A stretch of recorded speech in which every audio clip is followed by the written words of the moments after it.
गेल्या काही लेक्चरपासून आपण काय बघत आहे तर कॉन्स्टिट्यूशन्स हे जे काही युनिट आहे आपलं त्याबद्दल आपण डिस्कस करत. त्यामध्ये आपण जो काही कॉन्स्टिट्यूशन्स म्हणजे काय, कॅरेक्टरिस्टिक ऑफ द कॉन्स्टिट्यूशन्स, त्यानंतर आपले इंडियन कॉन्स्टिट्यूशन्स काय आहे, त्याचे प्रिअम्बल्स काय आहे, त्यानंतर आपण जे काही फंडामेंटल राईट्स आहे, सोबतच फंडामेंटल ड्युटीज आहे, डीपीएससी आहे, याबद्दल आपण काय केलेलं आहे, डिटेल्स एक्सप्लेनेशन्स आपण पाहिलेलं आहे की नेमकं काय असायला पाहिजे आणि कशा पद्धतीनं आहे. त्यानंतर आपण आजचं जे काही लेक्चर आहे, गेल्या लेक्चरमध्ये आपण सोशल पॉलिसी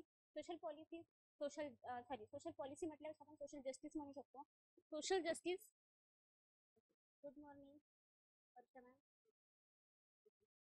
त्यानंतर सोशल पॉलिसी म्हणजे काय आणि कशा पद्धतीनं काम करतं हे आपण पाहिलेलं आहे. त्यामध्ये सोशल जस्टिस, सामाजिक न्याय, सोशल जस्टिस.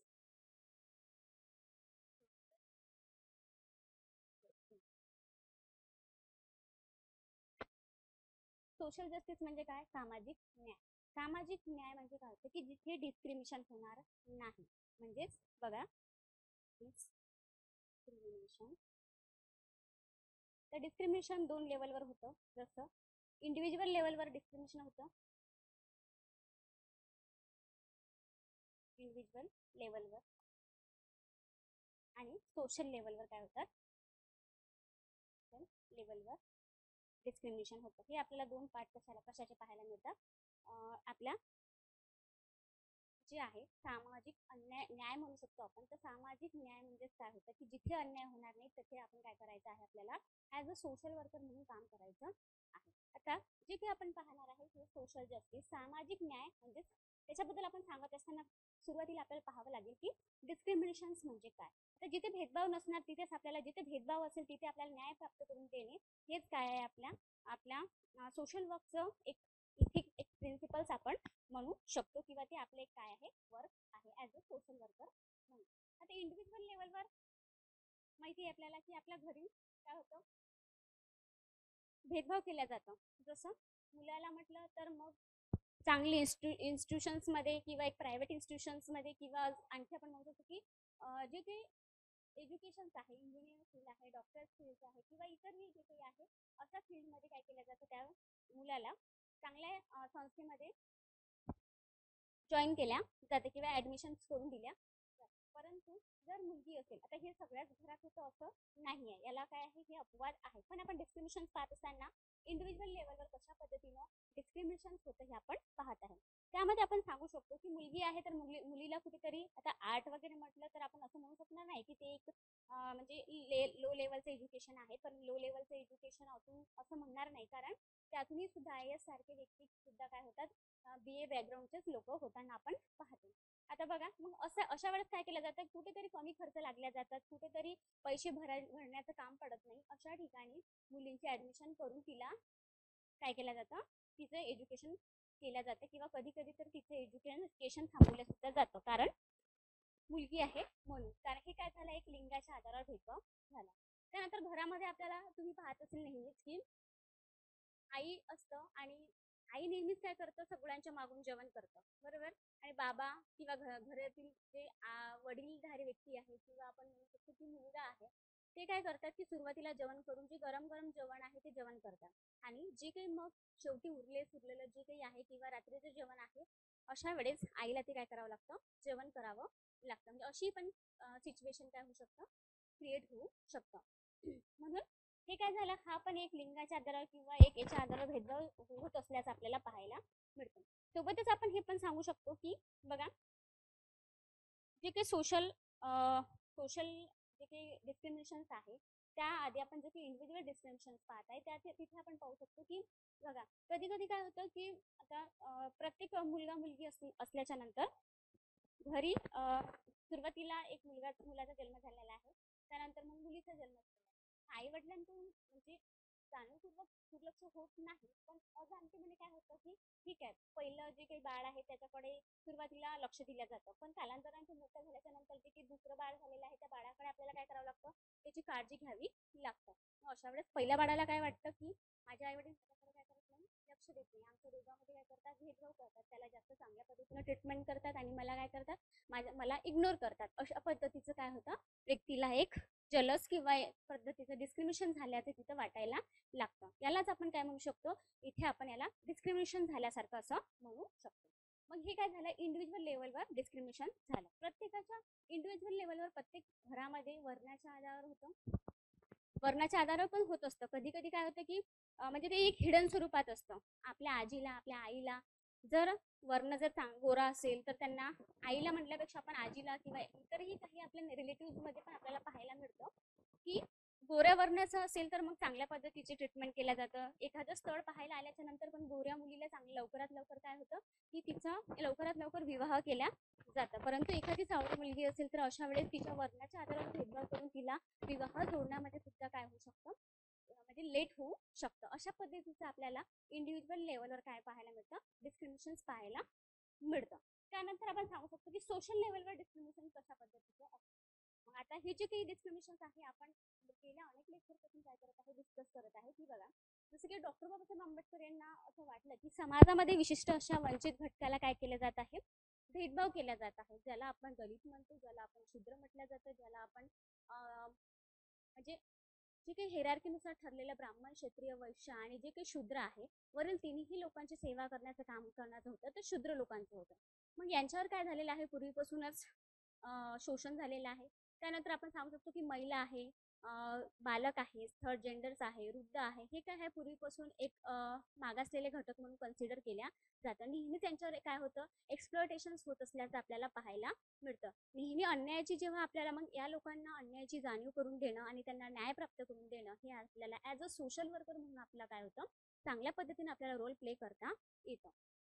मग जेव्हा डॉक्टर बाबासाहेब आंबेडकरांना वाटलं की विशिष्ट कम्युनिटीवर एक काय होऊ शकतं की समाजाचा एक डिस्क्रिमिनेशन होत आहे, सामाजिक काय होऊ शकतं, भेदभाव होऊ शकतं, अशासाठी मग त्यांनी काय केलेलं आहे की जो चौदार तळे जो आहे, इथील सत्याग्रह आहे, नाशिक येथील काळाराम मंदिर इथला सत्याग्रह आहे, त्यासोबत जे काही समाजामधील इतर लोकांकडून कायदे मंडळात त्यांना प्रतिनिधित्व द्यावं, यासाठी मग राखीव स्वरूपाचं काय असायला पाहिजे, त्यांना आरक्षण असायला पाहिजे किंवा राखीव जागा असायला पाहिजे.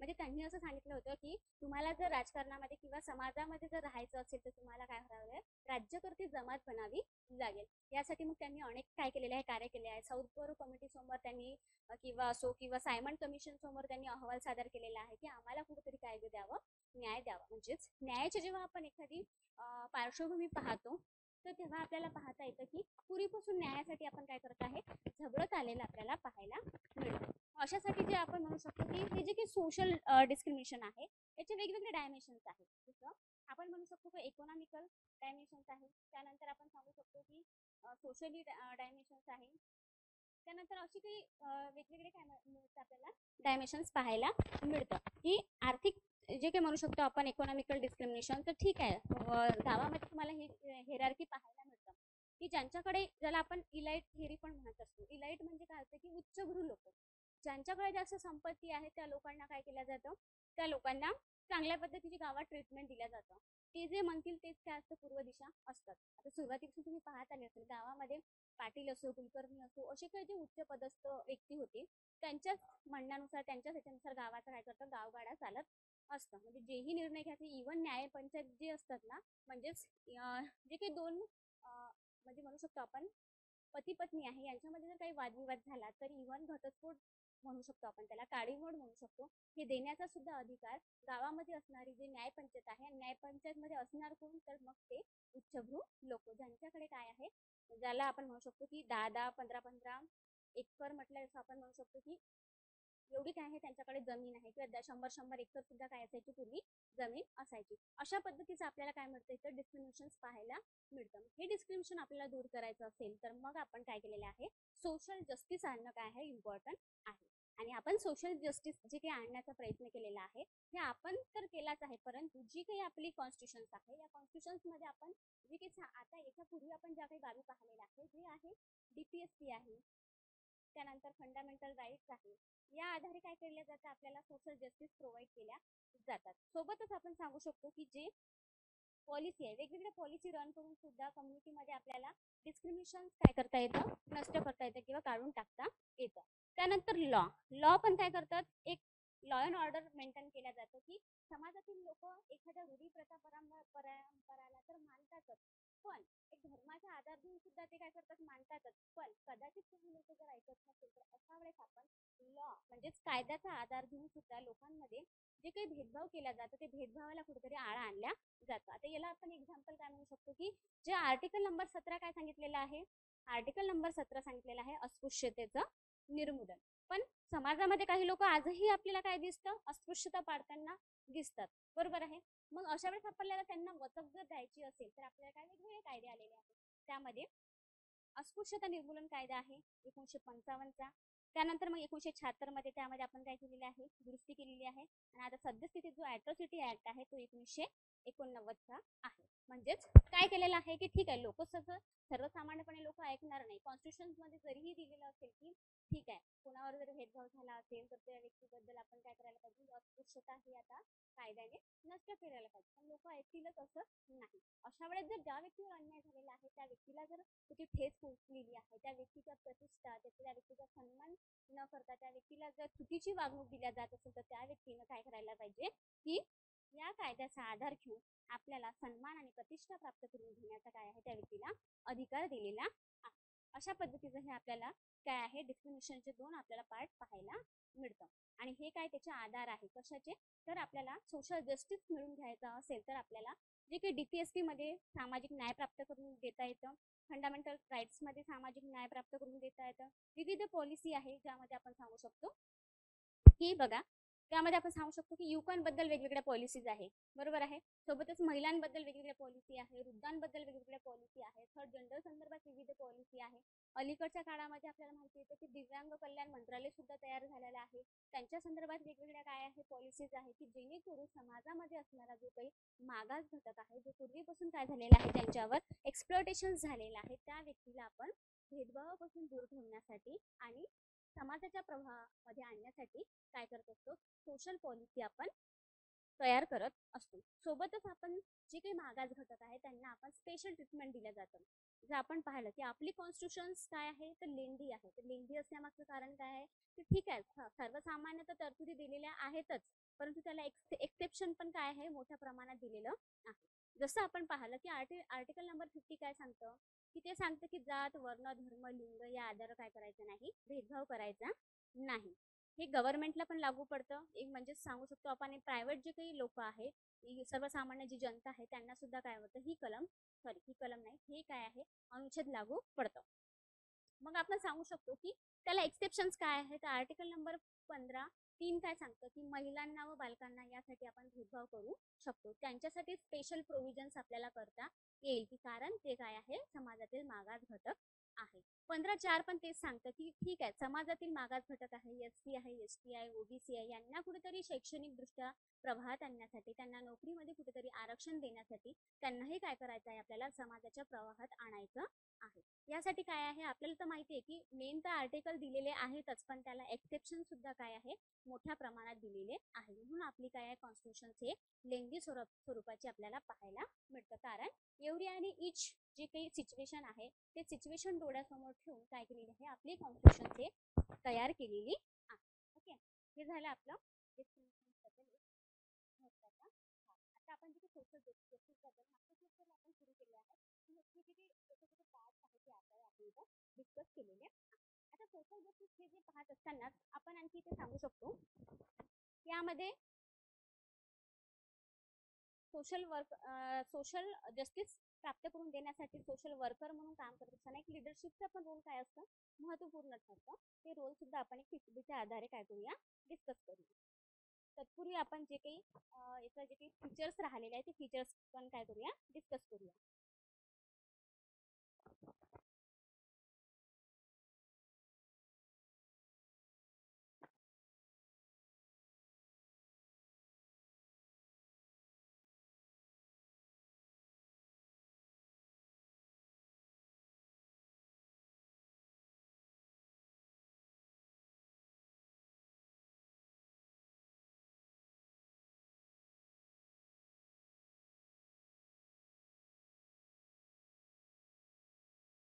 काय केलेलं आहे, पूर्ण डिस्कस केलेलं आहे. सोशल जस्टिस म्हणजे काय होतं, त्याचे डायमेन्शन्स काय आहे, equal treatment for equals, should be proportions, justice, recognition, special needs, manifestations of the social justice. यामधले आपण काय केलेले आहे दोन टॉपिक काय केले आहे डिस्कस केले आहे. लेबर वेलफेअर म्हणजे काय होतं आणि अँटी डिस्क्रिमिनेशन पॉलिसी त्याबद्दल आपण काय केलेलं आहे डिस्कस केलेलं आहे गेल्या लेक्चर. आता बघा आपण काय बघणार आहे प्रोग्रेसिव्ह टॅक्सेशन. तर प्रोग्रेसिव्ह टॅक्सेशन म्हणजेच काय की बघा द गव्हर्नमेंट शुड इन्शुअर आधी मी तुम्हाला पीपीटीच्या आधारे काय करते समजून सांगते. प्रोग्रेसिव्ह आणि रिग्रेसिव्ह टॅक्स कलेक्शन म्हणजे काय होतं नेमकं. आता बघा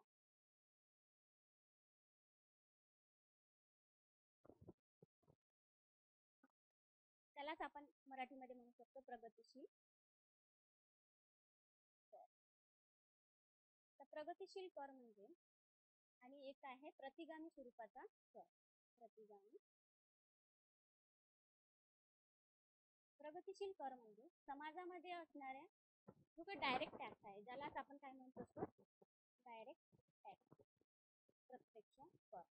हा काय आहे प्रोग्रेसिव्ह कर आहे कारण डायरेक्ट टॅक्स लावत असताना व्यक्तीच्या काय केलं जातं इन्कमवर लावल्या जातं. इन्कमचे काय केलं जातं वेगवेगळे स्लॅब ठरवल्या जातात की आतापर्यंत तुम्ही जर 23-25चा किंवा 23-24चा जर तुम्ही काय म्हणू शकतो बजेट जर पाहिला असेल तर तेव्हा तुम्हाला माहिती असेल की त्या बजेटमध्ये काय सांगितलंय 3 लाखापर्यंत ज्यांचं उत्पन्न आहे तर 3 लाखापर्यंत कोणताही टॅक्स काय करणार नाही लावला जाणार नाही. पण जशी जशी आपली उत्पन्नाची पातळी काय करणार होत जाईल वाढत जाईल तशा पद्धतीने त्याच्यावर काय करण्यात येईल टॅक्स लावण्यात येईल. त्याचे टॅक्सचे काय वेगवेगळे स्लॅब आहे 0 ते 3 लाख पर्यंत 0%. त्यानंतर मग 3 to 6 लाख पर्यंत 5% अशा पद्धतीचे काय त्याचे स्लॅब ठरलेले आहे. 5% आहे 12% आहे. त्यानंतर अशा पद्धतीचे काय त्याचे स्लॅब ठरलेले आहे. त्या स्लॅबनुसार मग काय करतं जसं जशा पद्धतीने आपलं इन्कम वाढत जातं तशा तशा पद्धतीने आपल्याला काय होतं टॅक्स लागतं. ही काय एक प्रगतिशील कर प्रणाली आहे. हे लावण्यामागचं हे लावणं काय होतं खूप इम्पॉर्टंट होतं कारण जर समाजामध्ये जर आपण टॅक्स लावला नाही जर उत्पन्न काय होतं आता तुम्हाला माहिती आहे समाजामध्ये आज जर आपण पाहिलं तर इव्हन 10% किंवा 5% लोकांकडे जी काही संपत्ती आहे संपूर्ण देशामध्ये जर संपत्ती पाहिली तर 5% किंवा 7% लोकांकडे काय आहे एकवटलेली आहे. म्हणजे श्रीमंत अधिक श्रीमंत होत आहे आणि गरीब अधिक काय होत आहे गरीब होत असताना आपल्याला पाहायला मिळतं. मग हे जर आपण टॅक्सेशन लावलं नाही तर श्रीमंत लोक जे काही जास्त लोक पैसे कमावणार आहेत जे की त्यांच्या कंपनीच्या माध्यमातून किंवा त्यांच्या याच्या माध्यमातून जो काही तो पैसे कमावणार आहे त्या पैशांवर आपण टॅक्स लावून काय करू शकतो की तो पैसा आपण जे काही आपल्या समाजामध्ये असणारे जो मागास घटक आहे त्या मागास घटकांचा आपल्याला वेलफेअर करायचा आहे यासाठी आपण तो पैसा काय करू शकतो उपयोगी लावू शकतो. त्यामध्ये आपल्याला सांगता येतं की मग सोशल पॉलिसी रन करता येतं सोशल स्कीम रन करता येतं सोबतच जे काही एखादे एड्स वगैरे प्रोव्हाइड करायचे आहे जे काही मागास घटकांना आहे त्या घटकांना आपण काय करू शकतो विविध साधने वगैरे प्रोव्हाइड करून समाजात असणारी जी काही दरी आहे ती दरी आपण काय करू शकतो कमी करू शकतो. हा झाला आपला काय आहे याला आपण प्रगतिशील करू म्हणू शकतो कारण ऑब्व्हियसली श्रीमंताकडून पैसे काढून घेऊन आपण काय करायला आहे गरिबांसाठी वाटणी किंवा गरिबांच्या कल्याणासाठी खर्च करणे खूप इम्पॉर्टंट आहे. यामुळे काय होऊ शकतो की जे मागास घटक आहे ते सुद्धा काय होऊ शकते समाजाच्या प्रवाहामध्ये येऊ शकतात. म्हणून याला प्रगतिशील कर म्हटल्या जातं. डायरेक्ट टॅक्स मध्ये आपल्याला सांगता येतं की कर येतात आणि करेत्तर भाग येतात. कर आणि करेत्तर. आता कर मध्ये सांगू शकतो आपण की जो आपला इन्कम टॅक्स आहे आणि आणखी आपण सांगू शकतो की जो महामंडळ कर आहे ज्यालाच आपण निगम कर म्हणतो ज्यालाच आपण कंपनी कर असं म्हणत असतो. हे आपला डायरेक्ट टॅक्स झाला बरोबर आहे. जर आपला इन्कम आपल्याला प्राप्त झाला जास्त आपलं इन्कम असतो तर त्याचा काही पर्सेंटेज भाग आपल्याला गव्हर्नमेंटला द्यावं लागतं. हे झालं इन्कम टॅक्स. आणि कंपनी टॅक्स म्हणजे काय कंपनीला जो काही झालेला नफा आहे त्या नफ्यावर जो लावलेला जो टॅक्स असतो यालाच आपण कंपनी कर म्हटलं जातं त्यालाच महामंडळ कर म्हटलं जातं त्यालाच निगम कर म्हटल्या जातं. हे पण काय आहे इथं इम्पॉर्टंट आहे. आता करेत्तर भाग म्हणजे जो काही भाग आहे जसं इतर सरकारकडून आता तुम्हाला प्रश्न पडत असेल कधी कधी की एखाद्या व्यक्ती आहे त्या व्यक्तीचं काय नाही आहे मृत्यू प्रमाणपत्र तयार झालेलं नाही आहे त्या व्यक्तीला कोणीही वारसदार नाही अशा वेळेस त्यांची संपत्ती असते ती संपत्ती काय होतं गव्हर्नमेंटच्या नावाने होतं. म्हणजे जर कोणीही वारसदार नसेल तर मग त्या व्यक्तीने असं काहीही नोंद करून ठेवलेली नसेल की माझी संपत्ती या व्यक्तीला द्यावी किंवा त्या व्यक्तीला जावी. अशा पद्धतीची संपत्ती हे आपल्या करेत्तर भागामध्ये काय केलं जातं इन्क्लूड केल्या जातं आणि ती संपत्ती गव्हर्नमेंटच्या नावाने करून ही संपत्ती मग जनतेच्या कल्याणासाठी खर्च केल्या जातं. इव्हन जनतेसाठी असो किंवा देशाच्या कल्याणासाठी सुद्धा काय केलं जातं, खर्च केल्या जातं. सोबतच इतर काही देश आहे किंवा इतर काही आहेत, इतर देशामधून सुद्धा आपल्याला काही प्रमाणात अनुदान वगैरे मिळत असतं. मग ते अनुदान सुद्धा आपल्या पदव्युत्तर भागामध्ये काय केलं जातं, ऍड केलं जातं. हे आपल्याला इथं सांगता येतं. आता प्रतिगामी कर म्हणजे काय होतं, की ज्या करामुळे काय होणार नाही, तर मी तुम्हाला सांगितलं होतं उदाहरण, की ही जे बॉटल आहे, ही जर बॉटल मी म्हणजे 100 रुपयाला घेतलेली असेल, ती बॉटल मला सुद्धा 100 रुपयाला आली आणि टाटा अंबानी बिर्ला यांना सुद्धा काय येणार, 100 रुपयालाच येणार. म्हणजेच काय, ही एक प्रतिगामी कर प्रणाली आपण म्हणू शकतो, की वस्तूची विक्री होत असताना त्या व्यक्तीच्या किती उत्पन्न आहे हे पाहायला जात नाही, तर ते स्त्री असो, पुरुष असो किंवा श्रीमंत असो, गरीब असो, मोठे असो, छोटे असो, कोणीही असो, सगळ्या लोकांना काय केलं जातं, सारख्याच पद्धतीनं डिस्ट्रीब्युशन केल्या जातं. अशा वेळेस ती प्रतिगामी स्वरूपाची आहे. कारण मला फक्त मी दिवसाचे 100 रुपये कमावते आणि टाटा अंबानी कुठेतरी कोटी रुपये कमावते, अशा वेळेस मला ही बॉटल 100 रुपयाला परवडणार नाही, परंतु ती जीवनावश्यक आहे. कारण ती पाणी किंवा अन्न, वस्त्र, निवारा हे आपल्या काय मूलभूत गरजा आहे. ऑब्व्हियसली ते मला घ्यावं लागेल जीवन जगायचं असेल तर. आणि टाटा अंबानी बिर्लाला ती 100 रुपयालाच पडते, म्हणजेच कुठेतरी सारख्याच प्रमाणे ह्या गोष्टी पडत असल्यामुळे त्याला आपण रेग्रेसिव्ह, त्यालाच आपण प्रतिगामी कर प्रणाली असं म्हणत असतो.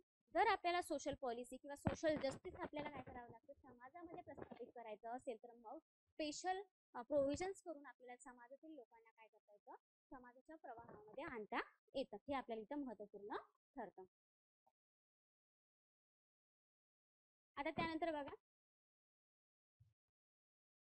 हे मी तुम्हाला सांगितलं की increasing tax from the indirect source result in increasing tax for both poor and rich. म्हणजे गरीब आणि श्रीमंताचा भेदभाव न करता जर एखादा टॅक्स लावला जात असेल तर त्याला आपण इनडायरेक्ट टॅक्स म्हणतो. जसं आपण पाहिलंय जीएसटी बद्दल मी तुम्हाला सांगितलेलं आहे, पेपरला विचारू शकतो की जीएसटी कधी लागू झाला, तर तो झाला फूड अँड सर्व्हिस टॅक्स, त्याला 1 जुलै 2017 पासून ते काय झालेला आहे, लागू झालेला आहे. आता बघा पब्लिक सर्व्हिस. आता पब्लिक सर्व्हिस आपल्याला माहिती आहे की समाजामध्ये किंवा आपल्या कम्युनिटीमध्ये आपल्याला पाहायला मिळतं की पब्लिक सर्व्हिस देणं काय आहे, खूप इम्पॉर्टंट आहे. जर गव्हर्नमेंट हे पब्लिक सर्व्हिस चांगल्या पद्धतीने प्रोव्हाइड केली तर आज जे काही निवडून आलेली व्यक्ती आहे ती उद्या सुद्धा काय राहू शकते, पदावर राहू शकते. आणि तुम्हाला माहिती आहे की आपल्या भारत देशामध्ये काय आहे, डेमोक्रेसी आहे. या डेमोक्रेसीचं सर्वात महत्त्वाचं कॅरेक्टरिस्टिक काय आहे, तर लोकांची मान्यता असणं खूप गरजेचं आहे. तुम्हाला जर राज्यकर्ते जमात बनायचं असेल, राज्यकर्ते म्हणून तुम्हाला जर समाजामध्ये राहायचं असेल तर तुम्हाला समाजाचे हिताचे निर्णय घेणं काय आहे, गरजेचं आहे. तुम्ही जर समाजाच्या हिताचे निर्णय घेणार नसेल तर तुम्हाला ठीक आहे, तुम्ही 5 वर्ष मौज मजा करून घ्या, पण जे काही होणारी निवडणूक आहे 5 वर्षानंतर, तेव्हा तुम्ही तुमचे लोकांचा विश्वास काय करत असेल, गमावलेला असेल आणि तुम्हाला राज्यकर्ते म्हणून राहता येणार नाही. म्हणून तुम्हाला पब्लिक सर्व्हिस प्रोव्हाइड करणं काय आहे, खूप इम्पॉर्टंट आहे. त्यामध्ये आपण काय सांगू शकतो, the government should ensure its citizens access to good quality education, healthcare, other basic needs. Providing public services, though the state ensure that the citizens are treated in a socially just manner. Contrary to these basic services is delivered by the private sector do not ensure social justice.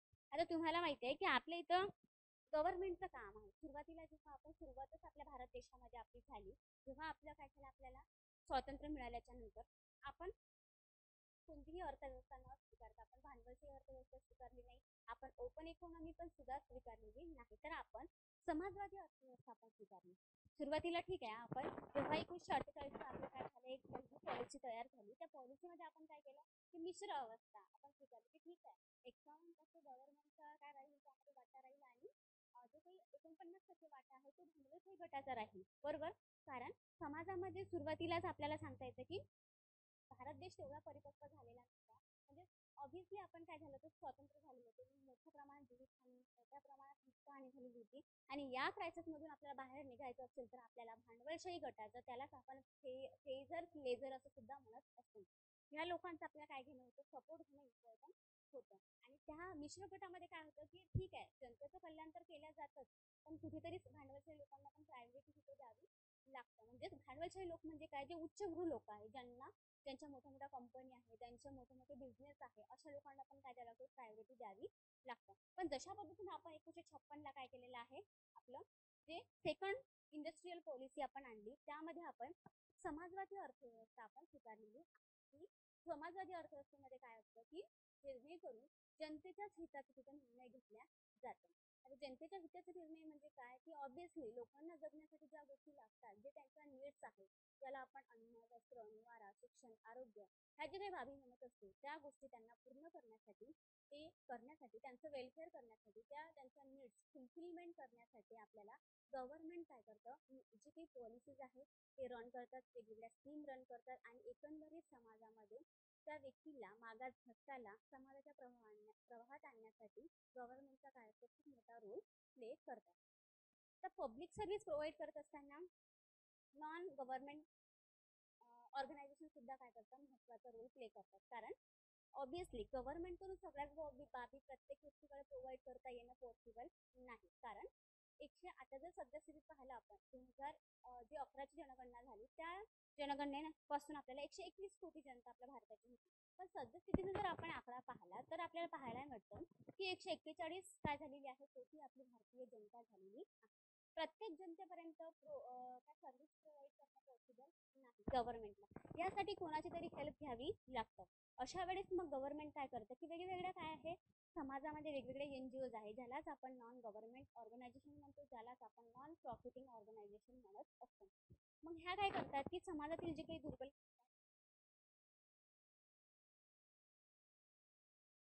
कारण government त्यांना funding करतं obviously, पण ते काय करतात, प्रत्येक जनतेच्या दारापर्यंत जाऊन त्यांना सर्व्हिस प्रोव्हाइड करण्याचं काम एखादी एनजीओ वगैरे करत असताना किंवा एखादी ऑर्गनायझेशन करत असताना आपल्याला पाहायला मिळतं. मग आपण काय आहे, सोशल वर्कचे स्टुडंट आहे, आपल्याला वेगवेगळ्या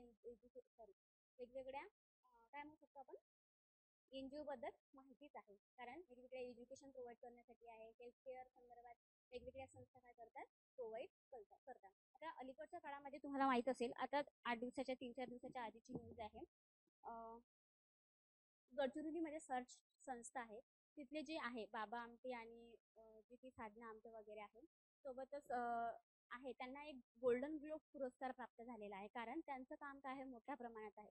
सर्च नावाची संस्था हेल्थ केअर संदर्भात काय करतं, चांगल्या पद्धतीनं काम करत असल्याचं आपल्याला पाहायला मिळतं. कारण गडचिरोली सारख्या एरियामध्ये आपल्याला पाहायला मिळतं की तिथं कुपोषणाचं मोठ्या प्रमाण आहे. सोबतच आपण सांगू शकतो की धारणी आहे, गडचिरोली आहे, कुमारी मातेचे सुद्धा प्रश्न पाहायला मिळतात. सोबतच आपण म्हणू शकतो की ट्रायबल बेल्ट असल्यामुळे काही गोष्टीचं अज्ञान त्यांच्यामध्ये आहे. त्यामुळे मग वेगवेगळ्या हेल्थ संदर्भात, क्लिनिंग संदर्भात वेगवेगळे प्रॉब्लेम्स आपल्याला पाहायला मिळतात. त्यासाठी काम करत असणारी जी संस्था आहे, त्या संस्थेच्या जे काही अध्यक्ष किंवा जे काही काम करणारे व्यक्ती आहे, त्यांना गोल्डन ग्लोब पुरस्कार प्राप्त झालेला आहे. कारण त्यांनी जी काही अचिव्हमेंट केलेली आहे, ती अचिव्हमेंट काय आहे, खूप म्हणजे म्हणू शकतो आपण एक व्हॅल्युएबल असल्याचं आपल्याला ते सांगता येतं. अशा पद्धती काय, हे करंट आहे आणि करंट असल्यामुळं आपल्या सोशल वर्कशी रिलेटेड असणारी ती संस्था आहे. सोबतच त्या व्यक्तीला जे मिळालेला पुरस्कार आहे त्याबद्दल काय येऊ शकतं, प्रश्न येऊ शकतात की ऑब्व्हियसली ते काय आहे, महत्त्वपूर्ण आहे. त्यानंतर आपण सांगू शकतो की अशा पद्धतीने ती जी संस्था आहे, ती संस्था काय करतात, पब्लिक सर्व्हिस प्रोव्हाइड करत आहे. त्यामध्ये काय हेल्थ केअर संदर्भात काम करतं. वर्ल्ड विजन नावाची संस्था आहे, शेतकरी आत्महत्या संदर्भात काम करतं. ग्रामीण समस्या मुक्ती ट्रस्ट आहे, जे वेगवेगळ्या चाइल्डलाईन संदर्भात काम करतं, शेतकऱ्यांसंदर्भात काम करतं. थर्ड जेंडर, ज्याला आपण LGBT कम्युनिटी आहे, त्या संदर्भात काय करतं, काम करतं. म्हणजेच गव्हर्नमेंटला कोऑपरेट करण्याचं काम काय करू शकतं, एनजीओज करत असल्याचं आपल्याला पाहायला मिळतं. हे झालं आपलं पब्लिक सर्व्हिस. त्यानंतर आहे सपोर्टिंग हिस्टॉरिकल डिसएडव्हान्टेज सेक्शन. एक मिनिट.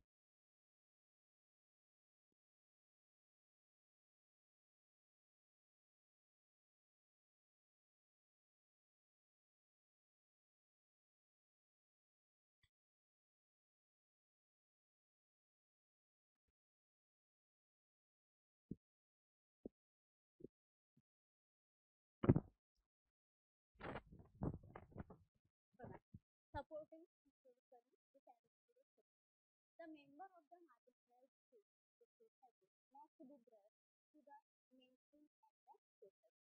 तर समाजामध्ये काय असतात, असे काही घटक असतात जे मार्जिनलाइज ग्रुप, ज्याला आपण त्यांचे वंचित घटक, मागासलेले घटक. आता पूर्वीपासूनच माहिती आहे आपल्याला की महिला आहे, बालक आहे, वृद्ध आहे किंवा थर्ड जेंडर कम्युनिटी आहे, अशा लोकांना आपण मागासलेले घटक किंवा एस सी कम्युनिटी आहे यांना मागासलेले घटक कन्सिडर केल्या जातात. कुठेतरी ते सामाजिकदृष्ट्या मागासलेले आहे, आर्थिकदृष्ट्या मागासलेले आहे, नोकरीमध्ये त्यांचं प्रमाण काय आहे, कमी आहे हे आपल्याला पाहायला मिळतं. म्हणून त्यांना स्पेशल प्रोव्हिजन करून आपण काय करतो, समाजाच्या प्रवाहात आणण्याचा प्रयत्न करत असतो.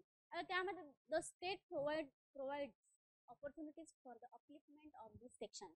म्हणजे ते जे काही मागासलेले घटक आहेत त्या मागासलेल्या घटकांना काय करू शकतो, त्यांचं अपलिफ्टमेंट होण्यासाठी. म्हणजे ऑब्विसली कारण आपल्या जे काही आपलं स्टेट आहे, आपलं जे काही देश आहे, आपल्या देशानं काय आहे वेलफेअर स्टेट म्हणून आपण स्वीकारलेलं आहे आणि वेलफेअर करायचं आहे म्हणजेच आपल्याला त्या पद्धतीच्या सर्व्हिस रन कराव्या लागणार. आणि जे काही मार्जिनलाइज ग्रुप आहे, जे मागासलेले घटक आहे, जे वंचित घटक आहे, त्या वंचित घटकाच्या हिताची निर्णय घेणं, त्यांच्यासाठी वेगवेगळ्या ऑपॉर्च्युनिटीज निर्माण करणं काय आहे गरजेचं आहे. त्यानंतर आपण सांगू शकतो की affirmative actions programs in the various countries have been design to achieve this objective. म्हणजे आपल्याला काय करायला अफर्मेटिव्ह ऍक्शन्स म्हणजे काय, जे योग्य आहे, जे समाजातील लोकांना त्यांना प्रगती करण्यासाठी त्यांच्या अपलिफ्टमेंटसाठी काय करेल, मदत करेल, अशा पद्धतीच्या प्रोव्हिजन्स करणं गव्हर्नमेंटला किंवा एखाद्या एनजीओ मार्फत ते करणं काय आहे इम्पॉर्टंट आहे. म्हणूनच मग गव्हर्नमेंट प्रधानमंत्री उज्ज्वला नावाची योजना रन करतात, मुद्रा नावाची योजना रन करत आहे, अस्मिता नावाची योजना काय करतात रन करत आहे. सोबतच आपण सांगू शकतो की अब्दुल कलाम आझाद योजना अब्दुल कलाम आहार योजना आहे, ही कुपोषणाला काय आळा घालण्यासाठी योजना निर्माण केलेली आहे.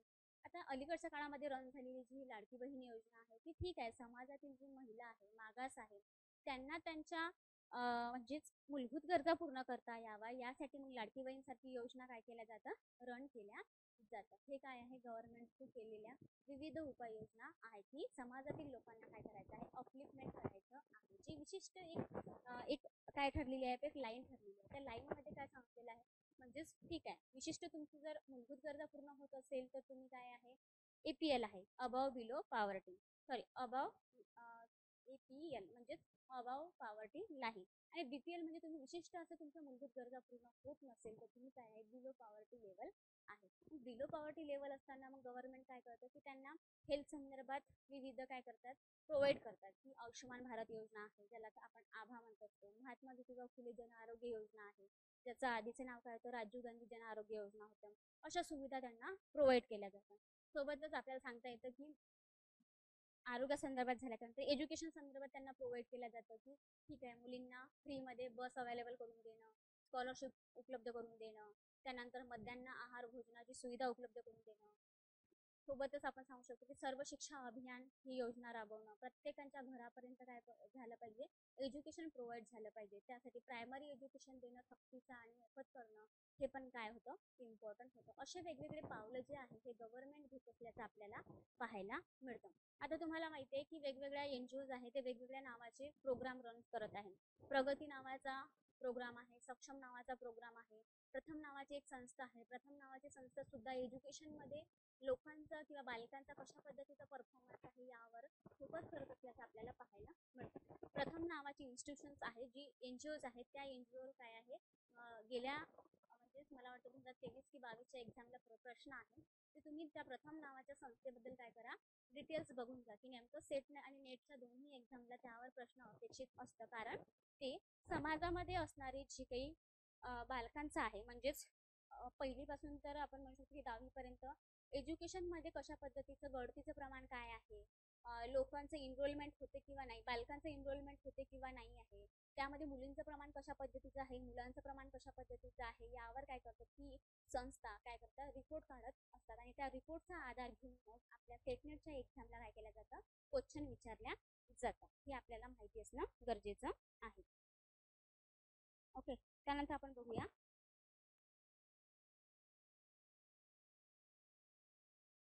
Ensuring gender equality. आता त्यामध्ये आपण काय सांगू शकतो की जेंडर इक्वॅलिटी म्हणजे लिंग समानता आपल्याला प्रस्थापित करायची आहे. लिंग समानता प्रस्थापित करत असताना allowing equal rights, resource and opportunity for both alike makes the future richer and more secure. Social justice ensure that there is a gender equality and women participation and decide their own social, political and economical development. Ensuring social justice for women also require eliminations practices derogatory to women, such as the tracking, female foticides, gender-based abortions and exploitation, etc. आता बघा, gender equality आपल्याला पाहत असताना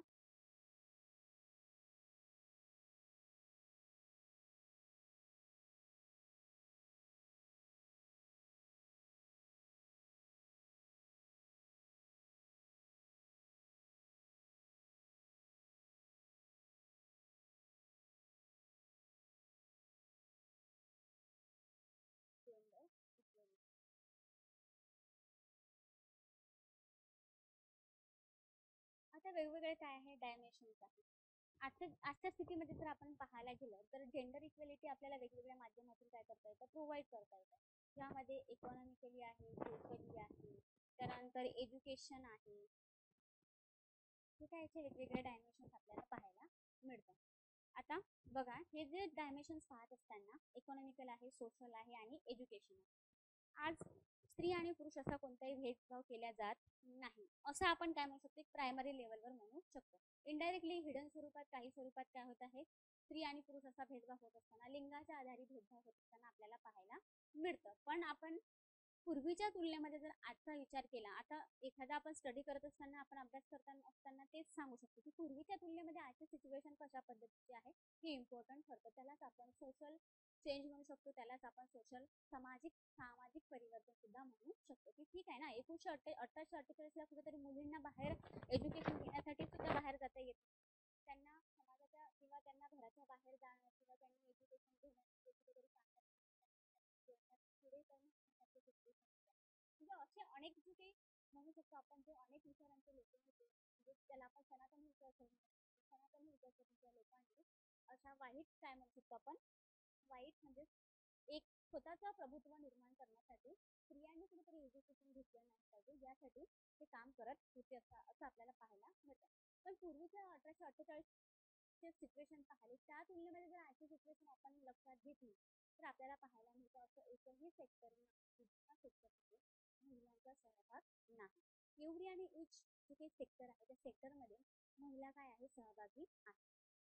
तुम्ही पाहत असेल, अभ्यास करत असेल, तुम्हाला माहिती आहे की क्रीडासारखं क्षेत्र आहे, त्या क्षेत्रामध्ये मनू भाकर सारखे व्यक्ती आहे, त्यानंतर काय दीपा कर्माकर सारख्या व्यक्ती आहे, सिंधू म्हणजे जे काही आहे व्यक्ती, अनेक व्यक्ती आहे, त्यासारख्या व्यक्ती, साक्षी मलिक नावाच्या व्यक्ती आहेत, कुस्तीपटू ज्याला आपण म्हणू शकतो. म्हणजे असं एकही क्षेत्र नाही. इव्हन कुस्ती नावाचं क्षेत्र जर आपण विचारात घेतलं तर काही दिवसापूर्वी केवळ पुरुषांची काय होती, त्यावर सत्ता होती, म्हणजे केवळ पुरुषांनीच कुस्ती खेळायची वगैरे. क्रीडासारखं क्षेत्र ठीक आहे, महिलांना मेन्स्ट्रुएशन सायकल असतं, त्यामुळे ते क्रीडासारख्या क्षेत्रात येऊ शकणार नाही. पण असं एकही क्षेत्र महिलांनी ठेवलं नाही की ज्यामध्ये महिलांनी एम्पॉवरमेंट केलेलं नाही. प्रत्येक क्षेत्रामध्ये महिलांनी काय केलेलं आहे, पुढाकार केलेला आहे.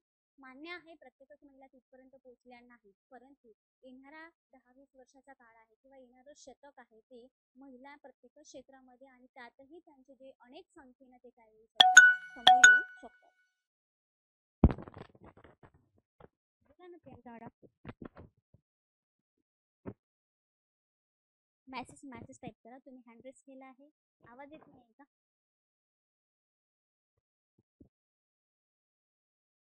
हा प्रियंका मॅडम, तुम्ही हँड रेस केलेला आहे, आवाज येत नसेल तर कमेंट मध्ये सांगा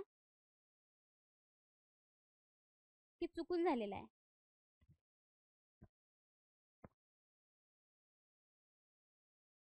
चुकून झालेला आहे का हँड रेस?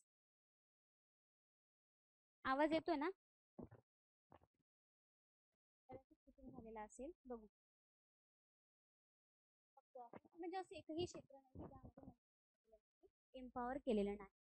म्हणजे जे काही आहे, क्रीडा क्षेत्र आहे, दीपा मलिक आहे, दीपा कर्माकर आहे, सिंधू आहे, त्यानंतर आपण सांगू शकतो की साक्षी मलिक आहे, अशा अनेक व्यक्तींनी काय केलेलं आहे, क्रीडा क्षेत्रामध्ये आपल्याला पुढाकार घेतलेला पाहायला मिळतो.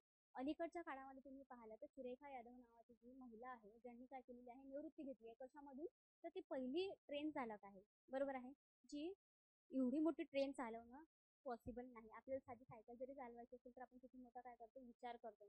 पण महिला त्या पण क्षेत्रात काय केलेल्या आहे पोहोचलेल्या आहे. लोको पायलट झालेल्या आहे, ट्रेन झालेल्या आहे. सोबतच आपण म्हणू शकतो की एअर होस्टेस सुद्धा मोठ्या प्रमाणात होत असल्याचं आपल्याला पाहायला मिळतं. म्हणजेच महिलांनी काय केलेली आहे मोठ्या प्रमाणात प्रगती करत असल्याचं आपल्याला पाहायला मिळतं. त्यानंतर आपण सांगू शकतो की जे काही इकॉनॉमिकल सेक्टर आहे, सोशल सेक्टर आहे. आता सोशल सेक्टरमध्ये सुद्धा महिला काय प्रत्येकच कार्यामध्ये पुढाकार घेत असल्याचं पाहायला मिळतं. इकॉनॉमिकल सेक्टर पाहायला गेला आपल्याला तर पुरुषाप्रमाणे पुरुषाच्या खांद्याला खांदा लावून महिला सुद्धा काम करताना पाहायला मिळतं. पुरुष ज्या पद्धतीनं पेमेंट म्हणजे घेतात त्याच पद्धतीनं ओके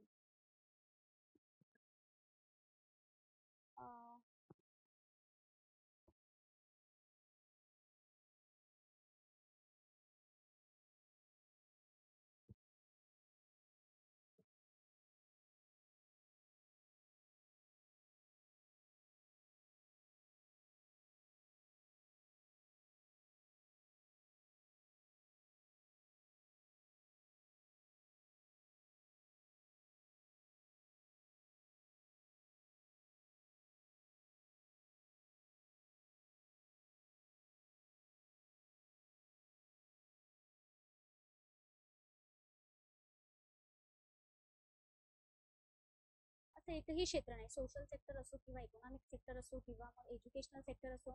त्यानंतर आपण म्हणू शकतो की जे काही क्रीडात्मक क्षेत्र आहे या प्रत्येक क्षेत्रामध्ये काय आहे महिलांनी पुढाकार घेतल्याचं आपल्याला पाहायला मिळतं. सोबतच जो काही आपण पाहू शकतो की पॉलिटिकल जो सेक्टर आहे त्या पॉलिटिकल सेक्टरमध्ये सुद्धा महिलांनी काय केलेला आहे पुढाकार घेतलेला आहे. जरी आजच्या कंडिशनमध्ये आपल्याला काय मिळतं त्याची संख्या कमी मिळतं. आपण पाहिलं आहे की आता जे सध्याची झालेली जी की 18वी लोकसभा निवडणूक आहे त्या लोकसभा निवडणुकीमध्ये केवळ काय आहे 75च महिला आपल्याला पाहायला मिळतं. पण ठीक आहे ना, पूर्वीच्या तुलनेमध्ये आजच्या स्थितीमध्ये काय आहे महिलांचा पुढाकार असल्याचं आपल्याला पाहायला मिळत आहे. हे आपल्याला सांगता येतं की काय आहे आपल्याला सामाजिक न्याय प्रस्थापित करण्यासाठी जे काही जेंडर इक्वेलिटी आहे ते जेंडर इक्वेलिटी आणणं आपल्याला गरजेचं आहे. म्हणूनच तुम्ही पाहिलं असेल की आपल्याला पेपरला विचारलं जातं काय तर सस्टेनेबल डेव्हलपमेंट सस्टेनेबल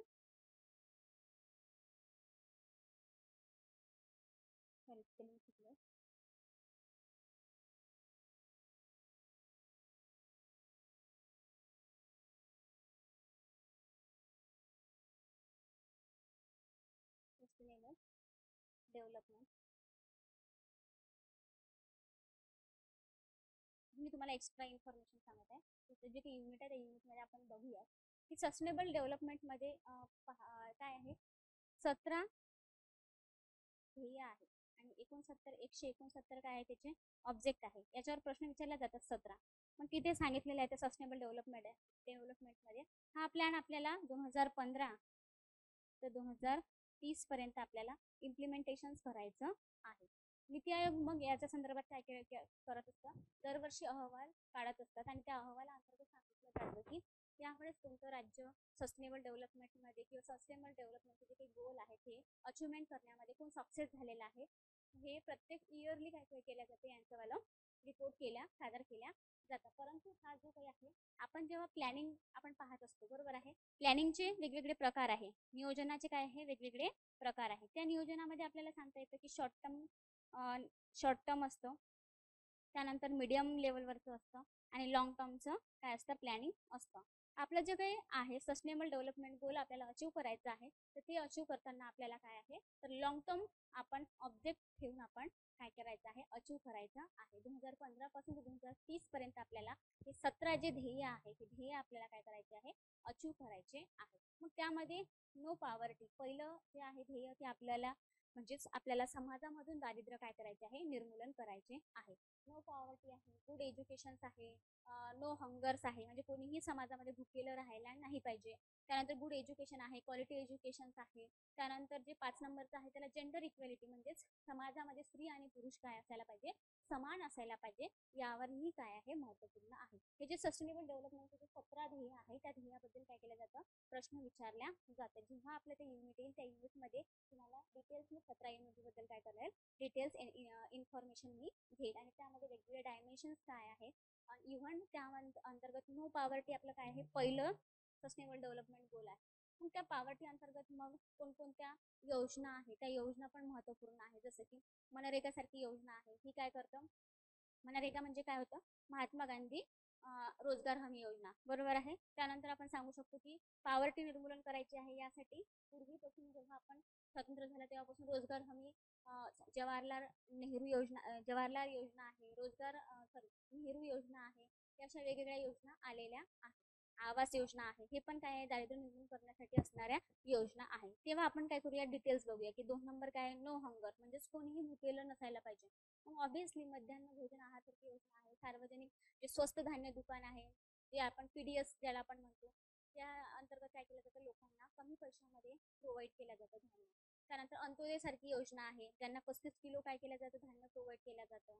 त्यांचं दर पण खूप कमी असतं.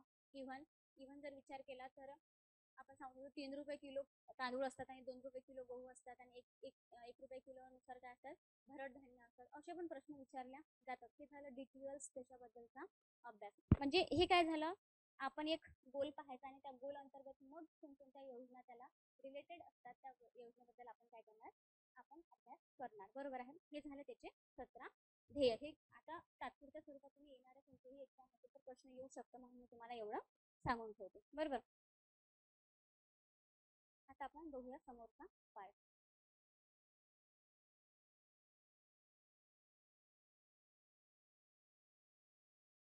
यापूर्वी तुम्हाला आवाज येत होता का? तुम्हाला मेसेज टाकला होता की तुम्हाला आवाज येत आहे का, तुम्ही कोणी मला रिप्लाय दिला नाही. त्यामुळे आपलं लेक्चर 5 मिनिटं झालं नाही. ओके, मला तर वाटते, एक मिनिट. तर आपण एज्युकेशन बघूया. एज्युकेशन,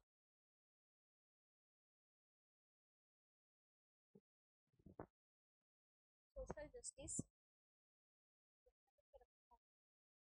एज्युकेशनचा रोल काय ते आता आपण बघूया. तुम्हाला माहिती आहे की डॉक्टर बाबासाहेब आंबेडकरांनी काय सांगितलं की शिक्षण हे असं आहे, शिक्षण हे वाघिणीचं काय आहे, दूध आहे, आणि जोही कोणी फॅशन करेल तो काय करणार, भुरभुरल्याशिवाय राहणार नाही. एक महत्वपूर्ण आहे की ऑब्व्हियसली आपल्यावर जर अन्याय झालेला असेल आणि आपण जर त्याच्या संदर्भात काय असेल, जागरूक असेल, आपल्याला जर त्याच्याबद्दल माहिती असेल, तर आपण काय करणार, समाजामध्ये जाऊन समाजाकडे किंवा संबंधित व्यवस्थेला आपण प्रश्न विचारू शकतो की तुम्ही आम्हाला हे का दिलं नाही, किंवा आम्ही त्यामध्ये येत नाही का, किंवा येत आहे तर मग तुम्ही आम्हाला का दिलं नाही, अशा पद्धतीची विचारणा आपल्याला करता येतात. पण आपण जर अज्ञानी असेल, आपण जर आपल्याला काही त्याबद्दल इन्फॉर्मेशन नसेल, तर अशा वेळेस आपल्याला अज्ञानातच राहून काय करावं लागेल, जीवन जगावं लागेल. हे प्रॉब्लेम काय होऊ शकतो, निर्माण होऊ शकतात. म्हणून एज्युकेशन काय करतं, समाजामध्ये राहत असताना एक महत्त्वपूर्ण रोल प्ले करत असल्याचं आपल्याला पाहायला मिळतं. बघा, social justice manifests itself in the form of the access to good quality education for all. सामाजिक न्याय प्रस्थापित करताना सर्वांना काय मिळालं पाहिजे, गुड एज्युकेशन, चांगल्या पद्धतीचं एज्युकेशन प्रोव्हाइड व्हायला पाहिजे. या अंतर्गत आपल्याला सोशल जस्टिस काय करता येतं, प्रस्थापित करता येतं. म्हणून त्यांनी सांगितलं की the rights to education is considered as an essential right to empower people and build capacity to that they can exercise all other rights effectively. It also lifts people out of the poverty.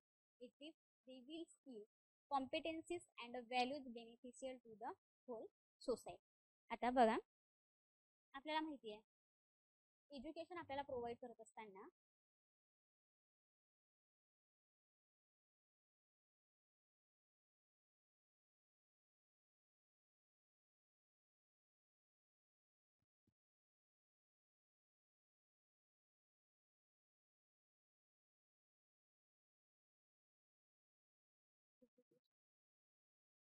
सर्वात महत्त्वाचं लक्षात घ्या की education काय आहे, ही एक आपली गरज आहे, नीड्स, बरोबर आहे.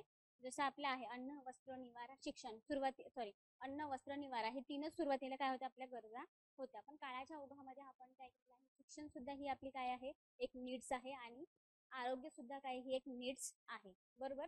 त्यानंतर आपण सांगू शकतो की अलीकडच्या काळामध्ये मनोरंजन सुद्धा ही काय आपली एक गरज बनलेली आहे. ऑब्व्हियसली हे गरज बनवण्यामागचं कारण काय होतं की वेगवेगळे समाजामध्ये काय क्रायसिस येतात, वेगवेगळ्या प्रत्येक व्यक्तीला काय, प्रत्येक व्यक्ती प्रॉब्लेमॅटिक आहे. बरोबर. आपण आता सोशल वर्करचा रोल काय असतो की प्रॉब्लेमॅटिक पर्सनला त्या प्रॉब्लेम मधून बाहेर काढण्यासाठी त्यांना काय करणं, सक्षम करणं. बरोबर आहे. हे आपला एक सोशल वर्करचा रोल असतो. पण प्रत्येकच इव्हन आपण सुद्धा सोशल वर्कर असून एक दिवस असा असतो की आपल्या सुद्धा लाईफमध्ये एखादे प्रॉब्लेम्स असतात. प्रॉब्लेम्स आल्याच्या नंतर पण असं नाही प्रत्येक जरी व्यक्ती प्रॉब्लेमॅटिक असेल पण त्या प्रॉब्लेमला सोल्युशन सुद्धा काय आहे आहेच. कारण एखादी प्रॉब्लेम आहे त्या प्रॉब्लेमला सोल्युशन सुद्धा असतं. अशी एकही जगात प्रॉब्लेम नाही की जी प्रॉब्लेम आहे पण त्यावर सोल्युशन नाही, अशी एकही प्रॉब्लेम नाही. मग जो व्यक्ती, जी पर्सन, जी एखादी कम्युनिटी, जी एखादं ग्रुप काय करू शकतं, त्या प्रॉब्लेम आल्याच्या नंतर त्या प्रॉब्लेमला फेस चांगल्या पद्धतीने करू शकतो आणि ही जी प्रॉब्लेम आहे ती प्रॉब्लेम आपल्या याच्यातून काय करू शकतो, काढून टाकू शकतो. ते काय आहे, ते एक सक्षम आहे. ती व्यक्ती काय आहे, कॅपेबल आहे. ती त्या व्यक्तीकडे स्किल आहे, त्या व्यक्तीकडे वेगवेगळ्या काय आहे कॅपॅसिटीज आहे, त्या व्यक्तीकडे नॉलेज आहे की ती त्यांच्याकडे आलेली जी प्रॉब्लेम आहे ते चांगल्या पद्धतीने त्याला काय करतं, फेस करतं आणि समाजामध्ये राहून आपलं चांगल्या पद्धतीने जीवन जगण्याचा प्रयत्न करतो. बरोबर आहे. यासाठी एज्युकेशन सुद्धा काय करतं, महत्वाचा रोल प्ले करत असल्याचं आपल्याला पाहायला मिळतं. आता एज्युकेशन, मग तेच सांगितलं की आपण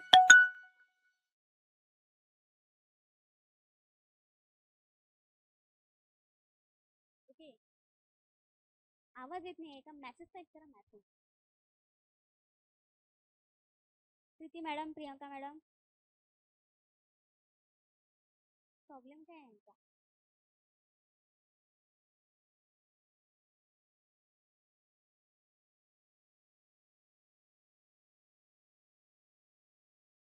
बघा. मग एज्युकेशन प्रोव्हाइड करत असताना हे आपली काय एक गरज आहे. बरोबर आहे. अन्न, वस्त्र, निवारा, शिक्षण, आरोग्य आणि मनोरंजन, अशा काय आपल्या गरजा.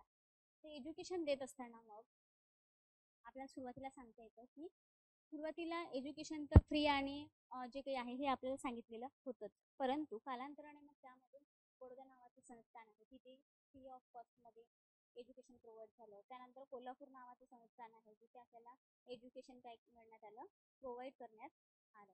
त्यानंतर आपण सांगू शकतो की सायमन कमिशन सोबत डिस्कस करून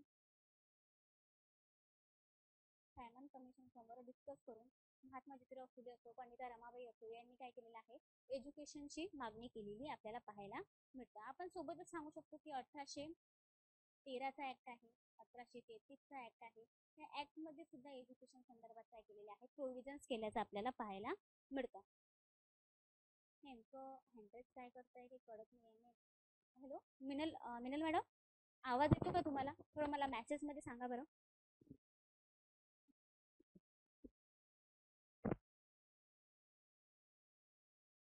मेसेजमध्ये टाईप करून सांगा. मला हँड रेस केल्याच्या नंतर मला इथे माईक ऑन करता येत नाही, तशी सिस्टीम अवेलेबल नाही आहे. तुम्हाला जेही प्रॉब्लेम असला ते मेसेजमध्ये टाईप करून सांगायचा. मिनल मॅडम, जर आवाज येत असेल तर यस म्हणा.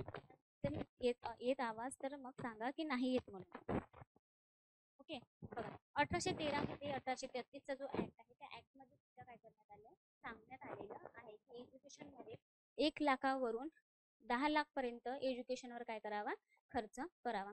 आजही आपण अभ्यास करत असताना किंवा एक वेगवेगळे बजेट जेव्हा सादर होतात तेव्हा जीडीपीचं काही पर्सेंटेज आहे ते पैसे काय करायचे असतात, आपल्या एज्युकेशनवर खर्च करायचे असतात. पण एज्युकेशनवर तेवढे पैसे खर्च होत असताना आपल्याला दिसते का, हा पण एक काय आहे, प्रश्नात्मक बाब आहे, ते आपल्याला सांगता येतं. ओके. हे झालं आपलं एज्युकेशन. बरोबर आहे. एज्युकेशन सुद्धा सोशल जस्टिस प्रोव्हाइड करण्यासाठी आणि एक महत्वाचा रोल प्ले करत असल्याचं आपल्याला सांगता येतं. बरोबर. ओके. असं झालेलं आहे. हँड रेस चुकून झालेला आहे का? हँड रेस खाली करा तुम्ही आणि जर काही इश्यू आला तर मेसेज टाका. मला हँड रेस केल्याच्या नंतर किंवा असं काही माहिती पडणार नाही तुम्ही सांगितलं. हँड रेस प्रीती मॅडमनी पण केलेला आहे, प्रियंका मॅडमनी पण केलेला आहे. काय करा, चुकून झालेला असेल खाली करून घ्या. बघा, हे काय झालं, आपलं एज्युकेशन संदर्भात आपण पाहिलं. आता जो कोण नेक्स्ट पॉईंट होता त्यामध्ये आपल्या PPT मध्ये, तो आहे आपला हेल्थ. आता आरोग्यात सुद्धा काही आपली एक महत्त्वपूर्ण गरज आहे. मग ही गरज असल्यामुळे आपल्याला वेगवेगळे आपलं प्रायव्हेट जे काही पब्लिक सर्व्हिस आहे हे गव्हर्नमेंट प्रोव्हाइड करतात, पण हे काय आहे, turn off your mic and video.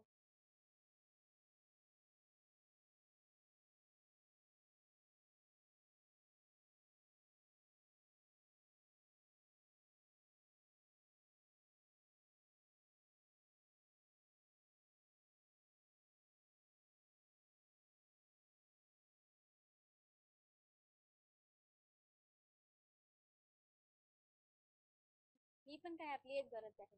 यासाठी वेगवेगळे इन्स्टिट्यूशन्स आहेत, वेगवेगळं आपले गव्हर्नमेंट आहे, हे काय करतात, हेल्थ संदर्भात काळजी घेत असल्याचं आपल्याला पाहायला मिळतं. हेल्थमध्ये आपल्याला माहिती आहे प्रिकॉशन्स पण घेतल्या जातात. एखादा आजार होऊ नये म्हणून सुद्धा आपण काळजी घेत असतो, ज्यामध्ये लसीकरण येतं. बरोबर आहे. लसीकरणाचं तुम्हाला माहिती आहे की पोलिओसारखा आजार आहे, त्यानंतर पूर्वी देवीसारखा आजार होता, त्यानंतर त्रिगुणी लस आहे ज्याला आपण DTP म्हणत असतो, धनुर्वात आहे, डांगा खोकला आहे, यावर आपल्याला काय मिळायचं आहे, मात करायची आहे, यासाठी लसीकरण केलं जातं. आणखी आपण सांगतो असं बरेच आजार आहे त्यावर काय केलं जातं, लसीकरण आहे, किंवा ज्यावर लसीकरण अवेलेबल नाही आहे त्यासाठी मग वेगवेगळ्या गोळ्या अवेलेबल करून दिल्या जातात. आता हत्तीरोग सारखा जो आजार आहे, या हत्तीरोगाचं तुम्ही माहिती आहे तो एक एंडेमिक आजार आहे. एंडेमिक म्हणजे काय, प्रादेशिक आजार आहे. कारण आजाराचे सुद्धा, रोगाचे सुद्धा काय वेगवेगळे प्रकार असतात, त्यामध्ये सर्वसमावेशक म्हणजे ज्याला आपण पॅन्डेमिक आजार म्हणत असतो, त्यानंतर प्रादेशिक आजार म्हणजे ज्याला आपण एंडेमिक आजार म्हणत असतो, आणि ज्याला आपण कॉन्टॅजियस म्हणजे संसर्गजन्य आजार आपण म्हणत असतो. मग एंडेमिक आजार म्हणजे जो आपला काय आहे, हत्तीरोग आहे. हत्तीरोग काय आहे आपला, एक एंडेमिक आजार आहे, जो प्रादेशिक आजार आहे, तो विशिष्ट एरियामध्ये, केरळमधले एर्नाकुलम आहे किंवा मग असे काही 2-3 जिल्हे आहेत, त्या जिल्ह्यामध्ये तो आढळत असल्याचं आपल्याला पाहायला मिळतो. बरोबर आहे. मग आपण काय सांगताय, मग त्या आजारावर मात करण्यासाठी तुम्हाला तुमच्या घरी 6 महिन्याने, 1 वर्षाने आशा वर्कर सारखी व्यक्ती असो किंवा मग MPW सारखी व्यक्ती असो आपल्या घरापर्यंत येऊन आपल्याला गोळ्या प्रोव्हाइड करत असल्याचं पाहायला मिळतं. बरोबर. लसीकरण सुद्धा, लसीकरणासाठी आशा वर्करचा रोल महत्त्वपूर्ण ठरतं, कारण त्यांना सांगितलं आहे समाजामध्ये आपल्याला काय करायचं आहे, सोशल जस्टिस आपल्याला प्रोव्हाइड करायचं आहे, सामाजिक न्याय द्यायचा असेल तर आपल्याला काय करावं लागेल, शिक्षण प्रोव्हाइड करणं महत्त्वाचं आहे. प्रत्येक व्यक्तीपर्यंत शिक्षण काय झालं पाहिजे, मिळायला पाहिजे. म्हणून अलीकडच्या काळामध्ये जर आपण पाहिलं तर जे की शाळा बंद, तुम्हाला माहिती आहे गव्हर्नमेंटच्या शाळा मोठ्या प्रमाणात बंद होत असल्याचं पाहायला मिळतं. त्यासाठी आपण मग वेगवेगळ्या लोकांची मागणी होत आहे की शाळा बंद व्हायला नाही पाहिजे, कारण सर्वसामान्य लोकांचं जीवन किंवा सर्वसामान्य लोकांना शिक्षण घेण्यासाठी अडचणी निर्माण होऊ शकतात. सोबतच माहिती आहे की आपल्याला प्राथमिक आरोग्य केंद्र आहे. प्रायव्हेट सेक्टरमध्ये प्रायव्हेट दवाखाने तर आहेत, पण त्यांची फीज एवढी आहे की सर्वसामान्य लोक तिथे जाऊन त्यांना अफोर्डेबल होणार नाही तिथली फीज. बरोबर आहे.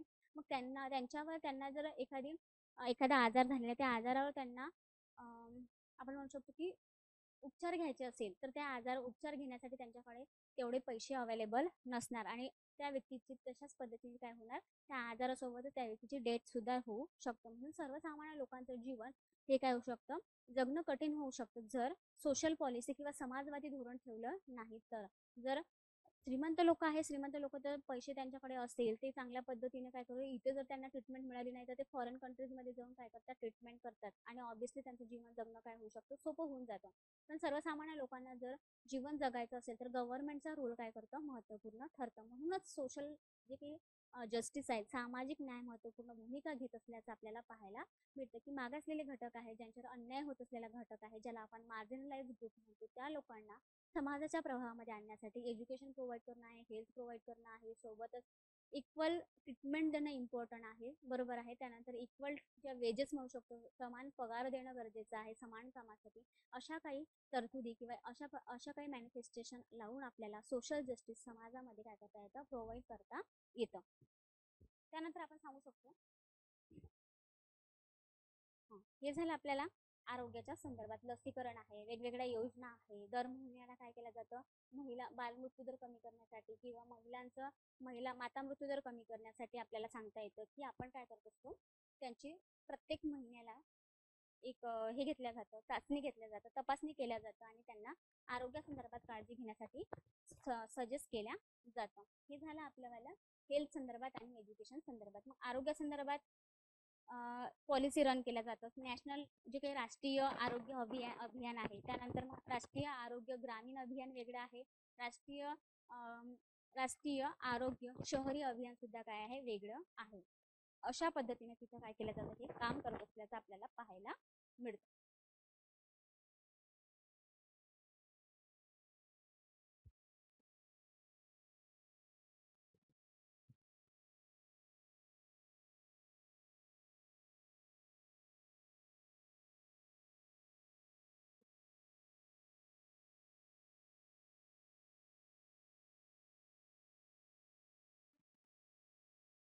पण पाहिलंय हेल्थ संदर्भात, good health essential for well being. आपलं चांगलं जीवन जगायचं असेल आपल्याला, तर आपल्याला एज्युकेशन किंवा शिक्षण मिळणं, आरोग्य आपलं चांगलं असणं गरजेचं आहे. आपण जर तंदुरुस्त असेल तरच आपण काय करू शकतो, तंदुरुस्त असेल तरच आपण समाजामध्ये चांगल्या पद्धतीचा राहू शकतो.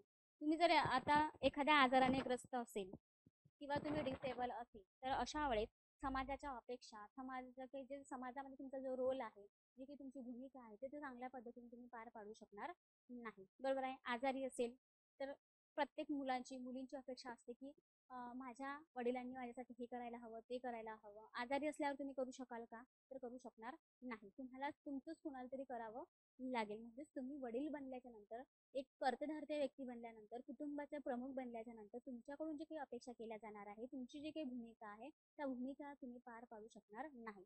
आणि अशा वेळेस मग जो काही आपल्याला माहिती आहे, भूमिका संघर्ष नावाचा जो सिद्धांत काय सांगते की तुम्ही कुठेतरी तुमच्या लाईफमध्ये भूमिका जर चांगल्या पद्धतीने पार पाडू शकत नसेल, तर मग वेगवेगळे क्रायसिस काय होतं, क्रिएट होतात. आणि अशा वेळेस या क्रायसिसमुळे मग तुम्ही प्रॉब्लेमॅटिक पर्सन म्हणून जन्माला किंवा उदयाला येतात. बरोबर आहे. आणि प्रॉब्लेमॅटिक पर्सन झाल्याच्या नंतर मग आपल्याला त्या प्रॉब्लेममधून बाहेर पडण्यासाठी आपल्याकडे स्किल असलं पाहिजे, आपल्याकडे सक्षमता असली पाहिजे, ते ज्ञान असलं पाहिजे, तेव्हाच आपण बाहेर पडू शकतो. नाहीतर मग त्या प्रॉब्लेममध्ये राहिल्याच्या नंतर आपल्याकडे वेगवेगळ्या समस्या आपल्याला उद्भवत असल्याचा पाहायला मिळतं. हे पण बाबी काय आहे, इम्पॉर्टंट.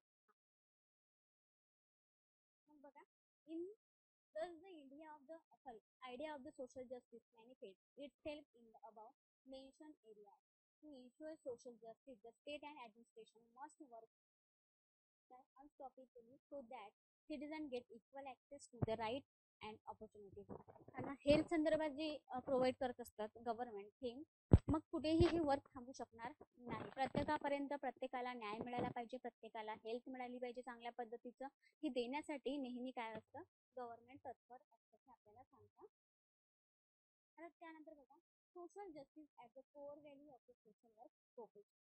म्हणजे सामाजिक न्यायामध्ये आपल्याला समाज कार्यामध्ये एक व्यावसायिक समाज कार्य करत असताना एक महत्वाचं काय आहे, त्यामध्ये सामाजिक न्याय म्हणून एक मुख्य घटक काय आहे ते आता आपण डिस्कस करूया.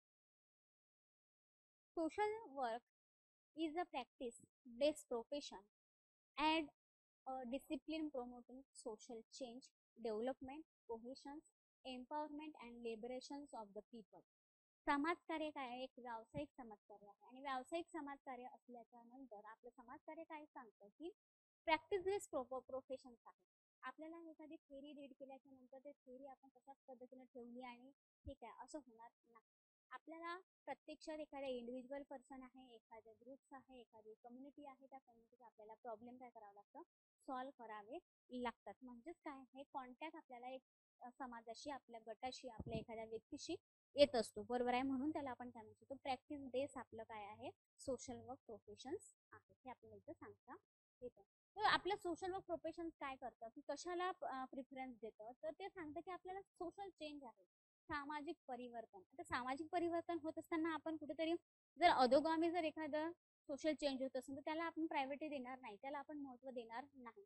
तर योग्य पद्धतीने एखादी गोष्टी जर चेंज होत असेल तर त्याला आपण काय करू शकतो, सामाजिक परिवर्तन असं म्हणू शकतो. आता काही काळाच्या आधी आपल्याला माहिती आहे की एखाद्या मुलीनी इतर कास्टमध्ये विवाह जरी केला तरी ते खूप चुकीचं, अतिशय चुकीचं, अतिशय चुकीचं. केवळ आपल्या गोत्रामध्ये, आपल्या कुटुंबामध्ये, आपल्या नात्या गोत्यामध्ये, आपल्या जातीतच लग्न करण्यासाठी काय होतं, परवानगी होती. पण अलीकडच्या काळामध्ये काहीतरी सोशल चेंज झालेला आहे. त्यामध्ये आपल्याला सांगता येतं की काही प्रमाणात लोक काय केलं जातं की ठीक आहे, सुरुवातीचे 2 दिवस, 1 महिना किंवा काही पहिलं बाळ होण्यापर्यंत त्याला त्या व्यक्तीला त्या त्या पुरुषाला त्या म्हणजे त्या पती पत्नीला किंवा नवीन जोडप्याला कुठेतरी इग्नोर केलं जातं, कुठेतरी चुकीचं समजल्या जातं. पण कालांतराने ते कुटुंब काय करतं, त्यांना ऍक्सेप्ट करत असल्याचं आपल्याला पाहायला मिळतं. मग हे काय झालं, सोशल चेंज झाला. ठीक आहे, आता आता तरी ठीक आहे की एक बाळ होईपर्यंत त्या व्यक्तींना ऍक्सेप्ट करत नाही, पण एखादा बाळ झाल्याच्या नंतर मग कुठेतरी ऍक्सेप्ट केल्या जातं. पण कालांतराने इथून आता 50 वर्ष गेल्याच्या नंतर सहज कोणीही कोणाशी काय करू शकेल, लग्न करू शकेल. बरोबर आहे की कोणतेही जाती पातीचे काही धर्माचे कोणतेही बंधनं राहणार नाही. ठीक आहे ना, एक स्त्री आहे एक पुरुष आहे, दोघांच्या विचारांची कुठेतरी काय झालेली आहे, सांगड झालेली आहे. दोघांमध्ये चांगल्या पद्धतीने अंडरस्टँडिंग लेवल आहे. दोघंही एकमेकांना कोऑपरेट करण्यासाठी तयार आहे. तर अशा वेळेस कोणीही त्यांना काय करणार नाही, अडवणूक करणार नाही. हे काय आहे, सोशल चेंज आहे. आता आपलं जे सोशल वर्क प्रोफेशन आहे हे एक काय करतं की प्रायोरिटी देतं किंवा एक प्रिफरन्स देतं कशाला, तर सोशल चेंज झालं तर ते चांगल्याच पद्धतीने किंवा एक प्रगतीशील चांगल्या पद्धतीने होणं, त्याला काय करतं, सोशल वर्क प्रोफेशन मान्य करतं. त्यानंतर आणखीच आपण सांगू शकतो की डेव्हलपमेंट सर्वात महत्त्वाचं आहे की डेव्हलपमेंट विकास होत असताना तुम्ही वाढ आणि विकास हे दोन्ही कन्सेप्ट काय करतो, सायकोलॉजीमध्ये अभ्यास करत असतात. मानसशास्त्रामध्ये आपण अभ्यास करत असताना वाढ म्हणजे काय आणि विकास म्हणजे काय हे जेव्हा अभ्यास करतो त्यामध्ये सांगता येतं की विकास ही काय आहे, एक गुणात्मक संकल्पना आहे, क्वालिटेटिव्ह काय आहे, एक कन्सेप्ट आहे, ज्यामध्ये जो दिसत नाही म्हणजे एक अभौतिक आहे, ज्याला आपण स्पर्श करू शकत नाही, पण झालेला बदल आपल्याला लवकरच काय होतो, लक्षात येतो. आता डेव्हलपमेंट आपण म्हणू शकतो की जसं मोबाईल आहे किंवा मग नेटवर्क आहे किंवा कम्प्युटर आहे. जो सुरुवातीला जर तुम्ही कम्प्युटर पाहिला असेल तर एवढ्या रूम भर काय असायचा, कम्प्युटर असायचा. त्यामध्ये आणखी डेव्हलपमेंट झालं, त्यामध्ये थोडा छोट्या स्वरूपाचा काय झाला, मोबाईल सॉरी कम्प्युटर झाला. त्यानंतर आणखी आणखी काय झालं, थर्ड जनरेशन आली, त्यामध्ये आणखी थोड्या प्रमाणात झालं. असे जनरेशन होत असताना आता 5G किंवा 6G असे जे काही जनरेशन आलेली आहे, त्या 5G जनरेशनमध्ये AI स्वरूपाची काय झाली आहे, टेक्निकल अस्तित्वात आलेली आहे. त्यामध्ये काय सांगता येतं आपल्याला, आर्टिफिशियल इंटेलिजन्स खूप महत्त्वपूर्ण भूमिका आता सद्यस्थितीत घेत असल्याचं आपल्याला पाहायला मिळतं की AI ची काय आहे, एक शिक्षिका सुद्धा आता काय झालेली आहे, AI झालेली आहे. केरळ सारखं ठिकाण ज्याला आपण एक म्हणू शकतो की केरळमध्ये काय साक्षरतेचं प्रमाण मोठ्या प्रमाणात पाहायला मिळतं. तिथे AI शिक्षिका सुद्धा अस्तित्वात आलेली आहे, ज्याचं नाव काय आहे, एलिसा नावाचं काय ती एक शिक्षिका अस्तित्वात आलेली आहे. म्हणजे टेक्नॉलॉजी एवढी फास्ट झालेली आहे, त्यालाच आपण काय म्हणू शकतो, डेव्हलपमेंट म्हणू शकतो. म्हणजेच कुठेतरी छोट्या भागाकडून एक म्हणू शकतो की प्रगतीशील उच्च गाठत आपण काय करू शकतो, समाजामध्ये चांगल्या स्तरापर्यंत आपण जाऊन पोहोचत असतो. बरोबर आहे. आता बालकांचा विकास आपण पाहत असताना, विकास ही कन्सेप्ट पाहत असताना सुरुवातीला बालक काय करतात, जेवण करत असताना सुरुवातीला तर त्याला जेवण करता येणार नाही, आई त्याला घास भरवून देते. पण काही कालांतराने ते जेवणासाठी सुरुवात करतात तेव्हा पाचही जे बोट आहे त्या पाचही बोटाचा काय करतात, ते वापर करतात. बरोबर. आणि पाचही बोटाचा वापर करून ते हाताने जेवण करण्याचा प्रयत्न केला जातो. अशा वेळेस ते जेवण करत असताना अर्ध खाली टाकतं ताटाच्या, अर्ध प्लेटमध्ये ठेवतं, त्यात थोडा भाग त्याच्या पोटामध्ये जातो. कालांतराने विकास होत असताना त्याला आपण कारक विकास म्हणत असतो. कालांतराने त्याच्यामध्ये चेंज होत असताना, परिवर्तन होत असताना, सामाजिक विकास होत असताना, शारीरिक विकास होत असताना त्याला आपण कारक विकास म्हणू शकतो. हा विकास होत असताना एक काळ असा येतो की तो व्यक्ती काय करतो, आपल्या व्यवस्थित हाताची जे बोटाचा आहे तो समुच्चय करून तो चांगल्या पद्धतीने जेवण करण्याचा प्रयत्न करतो, ताटाच्या खाली एकही कण सांडू न देता. म्हणजे याला काय म्हणू शकतो, आपण विकास म्हणू शकतो. विकास हा एक ऊर्ध्वगामी दिशेने होणं महत्वपूर्ण आहे, अधोगामी दिशेने नाही. कोणाला तरी आवडेल का की तुमच्याकडे 10 एकर शेती आहे किंवा 100 एकर शेती आहे, तुम्ही खूप उच्च लोक आहे, बरोबर आहे, पण ते 100 एकर शेती असून सुद्धा तुम्ही काय केले, तुम्हाला वाईट व्यसन लागले आणि त्या व्यसन लागल्यामुळे, वाईट व्यसन लागल्यामुळे 100 एकर जमीन होती, ते 100 एकर शेतीपैकी तुम्ही केवळ आता सध्या 5 एकर शेती तुम्ही तुमच्याकडे ठेवलेली आहे. कारण तुम्हाला ज्याला आपण म्हणू शकतो की ते काय म्हणतो, जंगली रमी पे आयो ना भैया, म्हणजे वेगवेगळे पत्ते खेळण्याचा शौक असो किंवा इतरही काही शौक तुम्हाला लागलेले असेल तर अशा वेळेस असलेली संपत्ती सुद्धा काय करू शकता, तुम्ही शून्य करू शकतात. म्हणून आपल्या आयुष्याचा निर्णय आपल्याला घ्यायचा असतो की आपल्याला शून्यातून विश्व कमवायचं आहे की विश्वातून शून्य कमवायचं आहे. बरोबर आहे. मग ऑब्व्हियसली डेव्हलपमेंटचे कॉन्सेप्ट लागू पडत असताना आपल्याला सांगता येतं की आपल्याला शून्यातून विश्व घडवता यायला पाहिजे, विश्वातून शून्य नाही. हे पण काय आहे, महत्वपूर्ण ठरतं. आणि आपलं सोशल वर्क प्रोफेशन एम्पॉवरमेंटला महत्वपूर्ण येतं, कोहेशन्स डेव्हलपमेंटला इम्पॉर्टंट देतं and liberation of the people. म्हणजेच उदारमतवादी जे आहे, उदारमतवादी विचारसरणी जर तुम्ही पाहिली तर तुम्हाला माहिती आहे की आपल्या इव्हन आपल्या कुटुंबामध्ये सुद्धा फॅमिलीमध्ये आपल्याला वावरत असताना स्त्री असो की पुरुष असो, बालक असो की बालकमध्ये मुलगी असो की मुलगा असो, प्रत्येकाच्या मताला काय झाला पाहिजे, म्हणजे प्रत्येकाच्या मताला तिथे वाव दिला पाहिजे. हे पण काय आहे महत्त्वपूर्ण आहे. The key principle of the social work are principle of the human rights and social justice.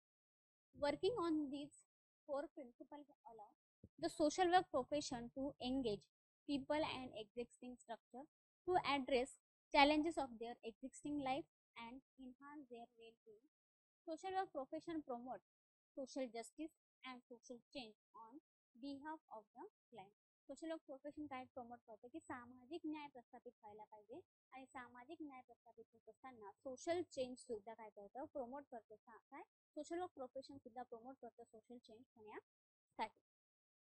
Providing social justice to the vulnerable and oppressed individuals and group of the people is the core aim of the social work professions.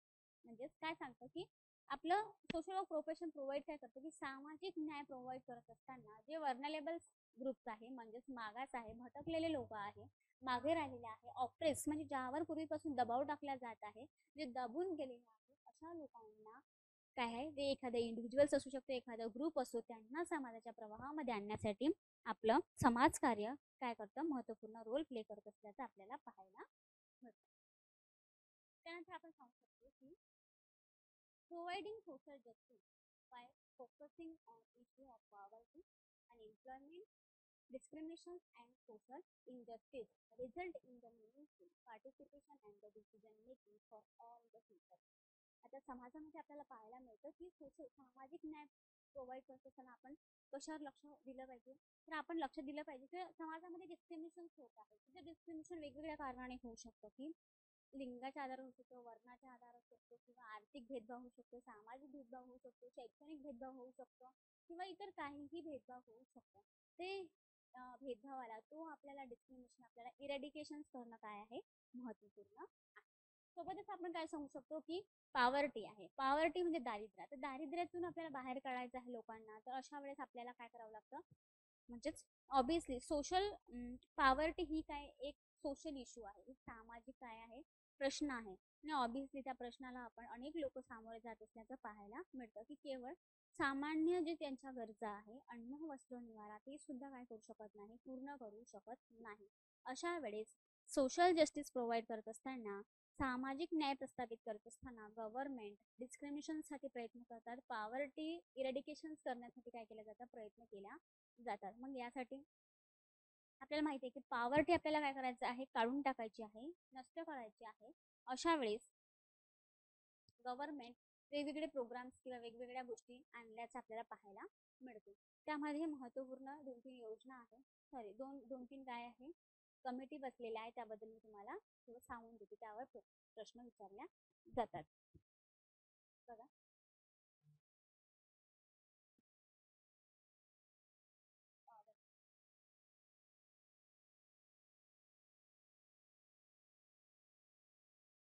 तर दारिद्र्य निर्मूलन करायचं आहे तर government काय करतं, वेगवेगळ्या उपाययोजना करतात, बरोबर आहे. ती उपाययोजना करण्यापूर्वी वेगवेगळ्या समित्या आलेल्या आहे. लकडवाला समिती आहे, त्यानंतर आपण सांगू शकतो की दांतवाला समिती आहे. सॉरी, दांतवाला म्हणल्यापेक्षा आपण दांडेकर म्हणूया.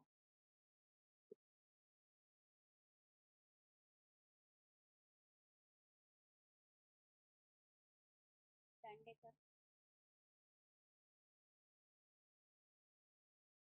सुरेश तेंडुलकर,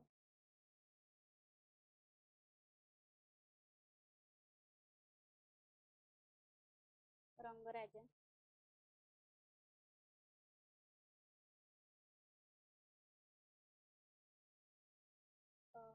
वालिया, अशा वेगवेगळ्या काय आहे ह्या दारिद्र्याच्या अभ्यास करणाऱ्या अभ्यास गट आहे. दारिद्र्य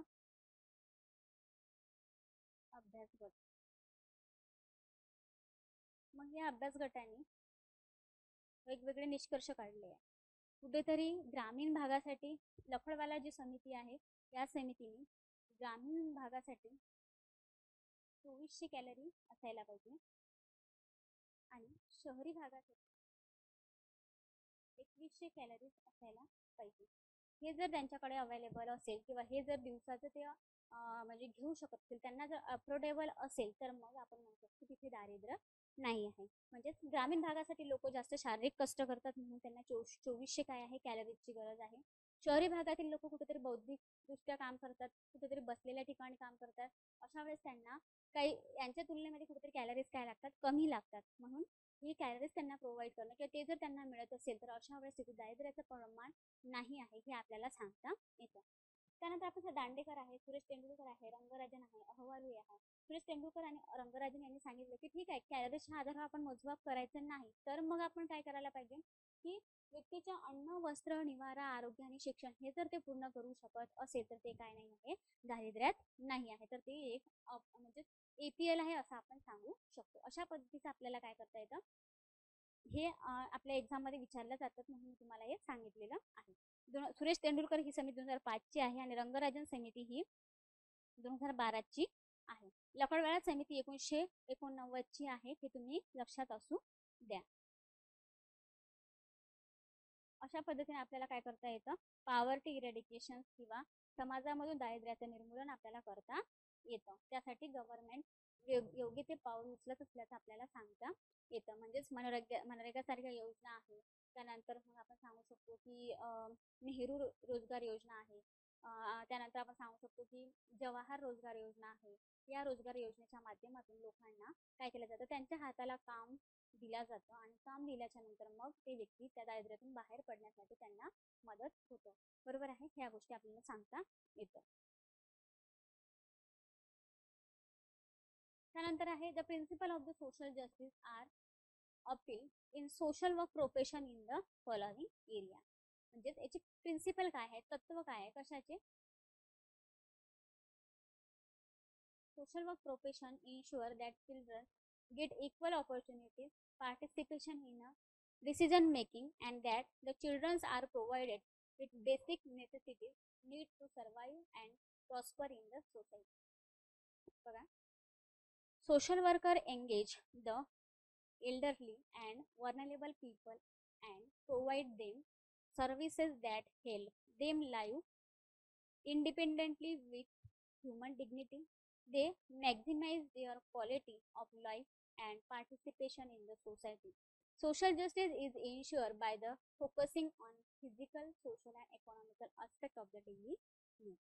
समाजामध्ये व्यक्तीला जीवन जगण्यासाठी त्याला सामाजिकदृष्ट्या, शारीरिकदृष्ट्या, मानसिकदृष्ट्या, आर्थिकदृष्ट्या सक्षम असणं काय आहे, गरजेचं आहे. ते जर गरजेचं आहे, कारण त्या व्यक्तीला चांगल्या पद्धतीने जीवन जगायचं असेल तर जे काही आपले सर्व आस्पेक्ट आहे त्या आस्पेक्ट आपल्याला परिपूर्ण असणं आपण गरजेचं आहे. त्यामध्ये आपण सांगू शकतो की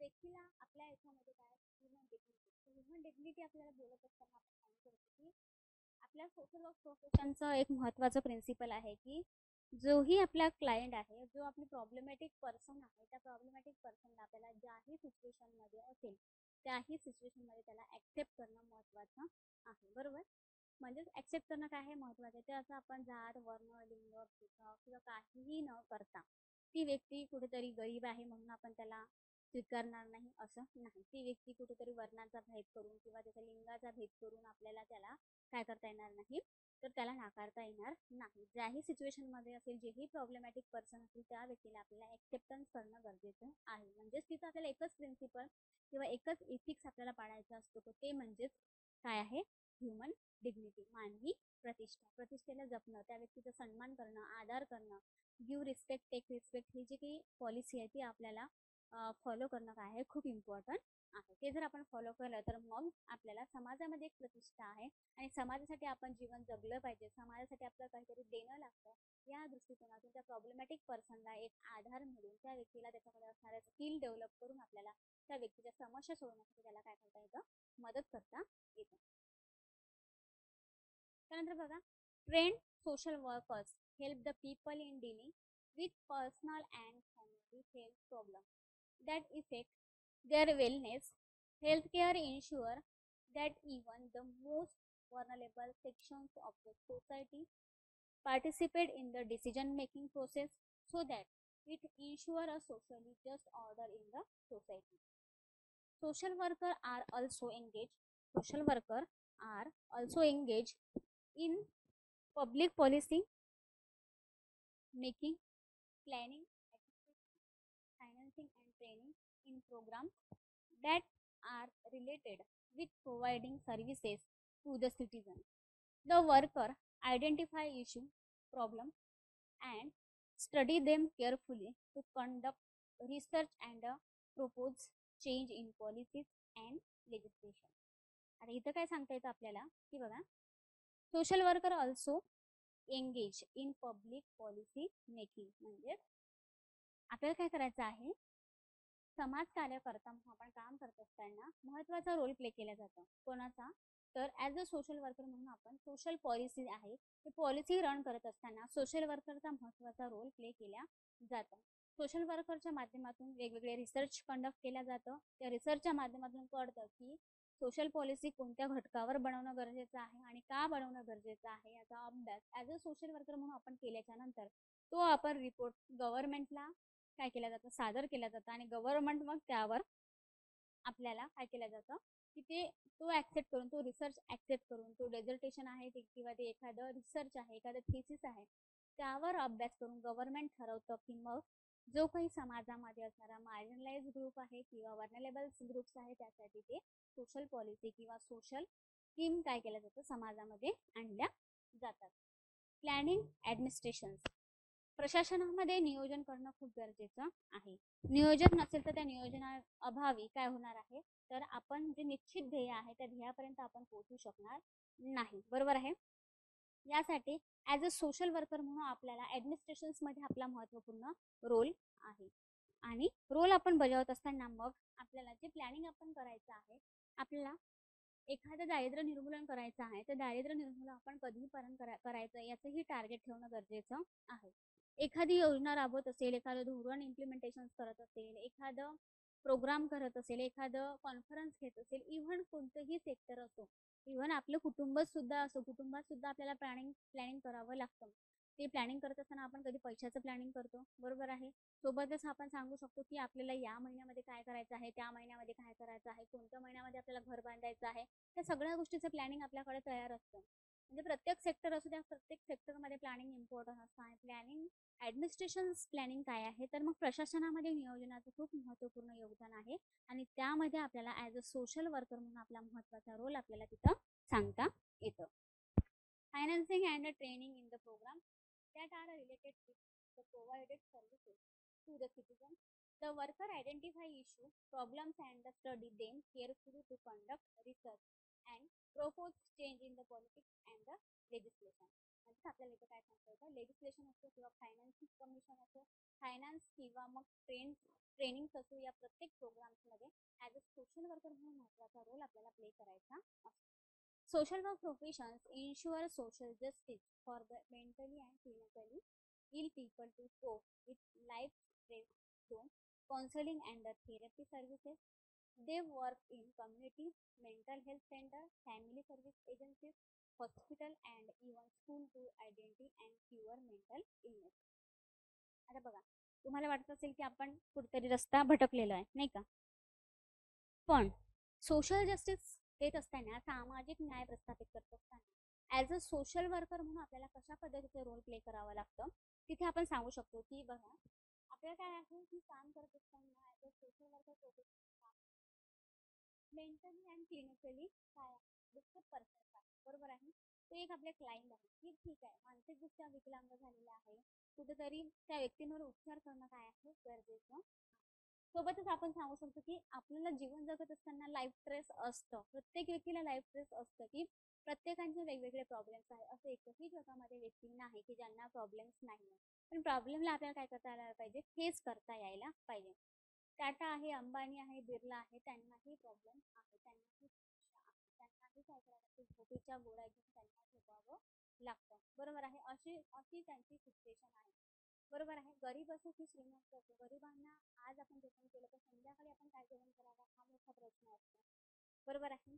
श्रीमंत आहे, श्रीमंतांना काय आहे, सोन्यावर ते झोपू शकतील, सोन्याची ते गादी बनवू शकेल, अशा पद्धतीचे ते बनवू शकतात. पण सोन्याच्या गादीवर, सोन्यावर असणाऱ्या किंवा सोन्यासारख्या असणाऱ्या घरात सुद्धा त्यांना झोप लागत नाही. त्यांना काय घ्यावं लागतं, झोपण्याच्या गोळ्या घ्याव्या लागतात, वेगवेगळ्या ट्रीटमेंट त्यांना घ्यावं लागतं. बरोबर आहे. म्हणजे स्ट्रेस आहे किंवा ताणतणाव आहे तर तो त्याच्याच लाईफमध्ये आहे, पण त्यावरही आपल्याला काय करता आलं पाहिजे, मात करता यायला पाहिजे. त्यानंतर आहे काउन्सिलिंग. आता काउन्सिलिंग काय सांगतं, काउन्सिलिंग अँड थेरपी सर्व्हिसेस. तर काउन्सिलिंग प्रत्येक जे सेक्टर आहे त्या सेक्टरमध्ये आपल्याला काउन्सिलिंग करता येतं ॲज अ सोशल वर्कर म्हणून. बरोबर आहे. तर काउन्सिलिंग करत असताना मग त्यामध्ये आपण सांगू शकतो काउन्सिलिंग थेरपी आपण कुठे यूज करतो.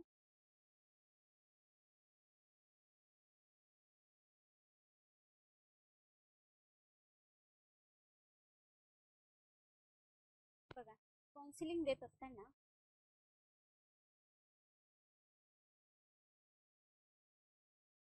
काउन्सिलिंग प्रोव्हाइड करत असताना वेगवेगळ्या पद्धतीचे काउन्सिलिंग काय केलं जातं, प्रोव्हाइड केलं जातं. ॲज अ सोशल वर्कर म्हणून आपल्याला आपल्या लाईफमध्ये हे काम करायचं असतं, कारण की आपण प्रत्येक रोल प्ले करत असतो. काउन्सिलिंग आहे, मेडिटेटर आहे, ॲडव्होकेसी आहे, हे आपल्याला रोल प्ले करावे लागतात. प्री मॅरेज काउन्सिलिंग असतं, pre marriage pre marriage counselling असतं, पोस्ट मॅरेज काय असतं, काउन्सिलिंग असतात. त्यानंतर मेडिकली काउन्सिलिंग असतं, मेडिकल. त्यानंतर मेंटली डिस्टर्ब लोकांसाठी काय असतात, काउन्सिलिंग असतात. त्यानंतर मग बालकांची चाइल्डची काउन्सिलिंग असतात. त्यानंतर मग आपण सांगू शकतो ओल्ड एज पर्सनची काउन्सिलिंग असतात. म्हणजे जिथे जिथे प्रश्न आहे, जिथे जिथे समस्या आल्या तिथे आपल्याला काउन्सिलिंग करावी लागतं. ही काउन्सिलिंग करत असताना आजच्या जे सिच्युएशन जर आपण पाहिलं तर आजच्या सिच्युएशनमध्ये आपल्याला पाहायला मिळतं की अनेक प्रश्न निर्माण झालेले आहेत. म्हणजेच इव्हन लोकांना विवाह करत असताना टेन्शन येतं. बरोबर आहे. मुलांना असो की मुलींना असो की आपण कशा पद्धतीने ऍडजस्ट करायचं, कशा पद्धतीने राहायचं, याची सुद्धा मग लग्नाच्या पूर्वी तुम्हाला असं अशा पद्धतीने ऍडजस्ट करावं लागेल, तुम्हाला हे करावं लागेल, ते करावं लागेल, तुम्ही त्यासाठी प्रिपेअर आहे का किंवा काय आहे, ह्या पद्धतीची काउन्सिलिंग, त्यालाच आपण प्री मॅरेज काउन्सिलिंग दिल्या जातं. पोस्ट मॅरेज काउन्सिलिंग दिल्या जातं, तुम्ही कशा पद्धतीने ऍडजस्ट करत आहे किंवा तुम्हाला काय आणखी तुमच्या लाईफमध्ये काय क्रायसिस येणार आहे किंवा तुम्हाला जी काही प्रेग्नन्सी संदर्भात काही काय केलं जातं, काउन्सिलिंग केल्या जाते. याला आपण पोस्ट मॅरेज काउन्सिलिंग असं म्हणत असतो. म्हणजे एकंदरीत जे काही काळीमोड आहे, जो काही घटस्फोट आहे, ते जर आपल्याला थांबवायचा असेल तर मग लोकांमध्ये ऍडजस्टमेंट करून घेणं, एकमेकांना समजून घेणं, कोऑपरेट करणं काय आहे, गरजेचं आहे. यासाठी हे काउन्सिलिंग निर्माण होत झाल्याचं आपल्याला पाहायला मिळतं. बरोबर आहे. चाइल्ड संदर्भात आहे, ओल्ड पर्सन संदर्भात आहे, हे आपल्याला पाहायला मिळतं. त्यानंतर social worker also engage with employee providing them with services to ensure that they deal with work stress, substance abuse, domestic violence, depression, eating disorder, layout its. म्हणजेच यामध्ये आपण सांगू शकतो की आपला सोशल वर्कर म्हणून आपण काम करत असताना जे काही एम्प्लॉई आहे याच्या संदर्भात आपल्याला काम करावं लागतं. त्यानंतर ensuring social justice in various area make the people of the society healthy, productive, providing them with काय ambitions, motivations and knowledge for their better future and betterment families and society. आता हे काय सांगू शकतो, आपल्याला सोशल जस्टिसमध्ये आपल्याला social worker म्हणून आपण काम करत असताना आपल्याला बेटर लाईफ, समाजातील लोकांना, एखाद्या इंडिव्हिज्युअल पर्सनला, एखाद्या ग्रुपला किंवा एखाद्या कम्युनिटीला त्यांची लाईफ ही कशा पद्धतीने बेटर होईल, त्यांच्या लाईफमध्ये वेलफेअर कशा पद्धतीने होईल, याकडे आपल्याला ॲज अ सोशल वर्कर म्हणून काम करणं काय आहे, महत्त्वपूर्ण आहे. यासाठी आपण मग सोशल जस्टिसमध्ये काम करत असताना आपण पब्लिक सर्व्हिस संदर्भात आहे किंवा मग वेलफेअर संदर्भात आहे किंवा काउन्सिलिंग करणं आहे, अशा वेगवेगळ्या आस्पेक्टना आपल्याला ह्या गोष्टी काय करता येतं, पाहता येतं. हे झालं आपला सोशल जस्टिस संदर्भात काय काही पार्ट आपण डिस्कस केलेला आहे. त्यानंतर जो काही येणारा जो काही पार्ट आहे त्यामध्ये सोशल पॉलिसी सारखं आहे, सोशल स्कीम आहे. त्यानंतर सोशल वर्क किंवा सोशल पॉलिसी रन करण्यामध्ये लिडरशिप कशा पद्धतीनं कार्य करतं. लिडरशिपचे काय आहे, वेगवेगळे प्रकार आहे, ज्यामध्ये आपल्याला ॲटोक्रेसी आहे, डेमोक्रेसी, काय म्हणू शकतो आपण, डेमोक्रेसी लिडरशिप आहे, ॲटोक्रेसी लिडरशिप आहे. त्यानंतर आपण सांगू शकतो की लेझल स्फेअर काय आहे, लिडरशिप आहे. ही लिडरशिपची काय आहे, वेगवेगळे टाईप्स ऑफ द लिडरशिप्स आहे. त्याही बद्दल मी तुम्हाला काय करणार आहे, डिस्कस करणार आहे. ओके, भेटूया नेक्स्ट लेक्चरला. आजचं लेक्चर काय करूया, इथे आपण थांबूया. Thank you so much.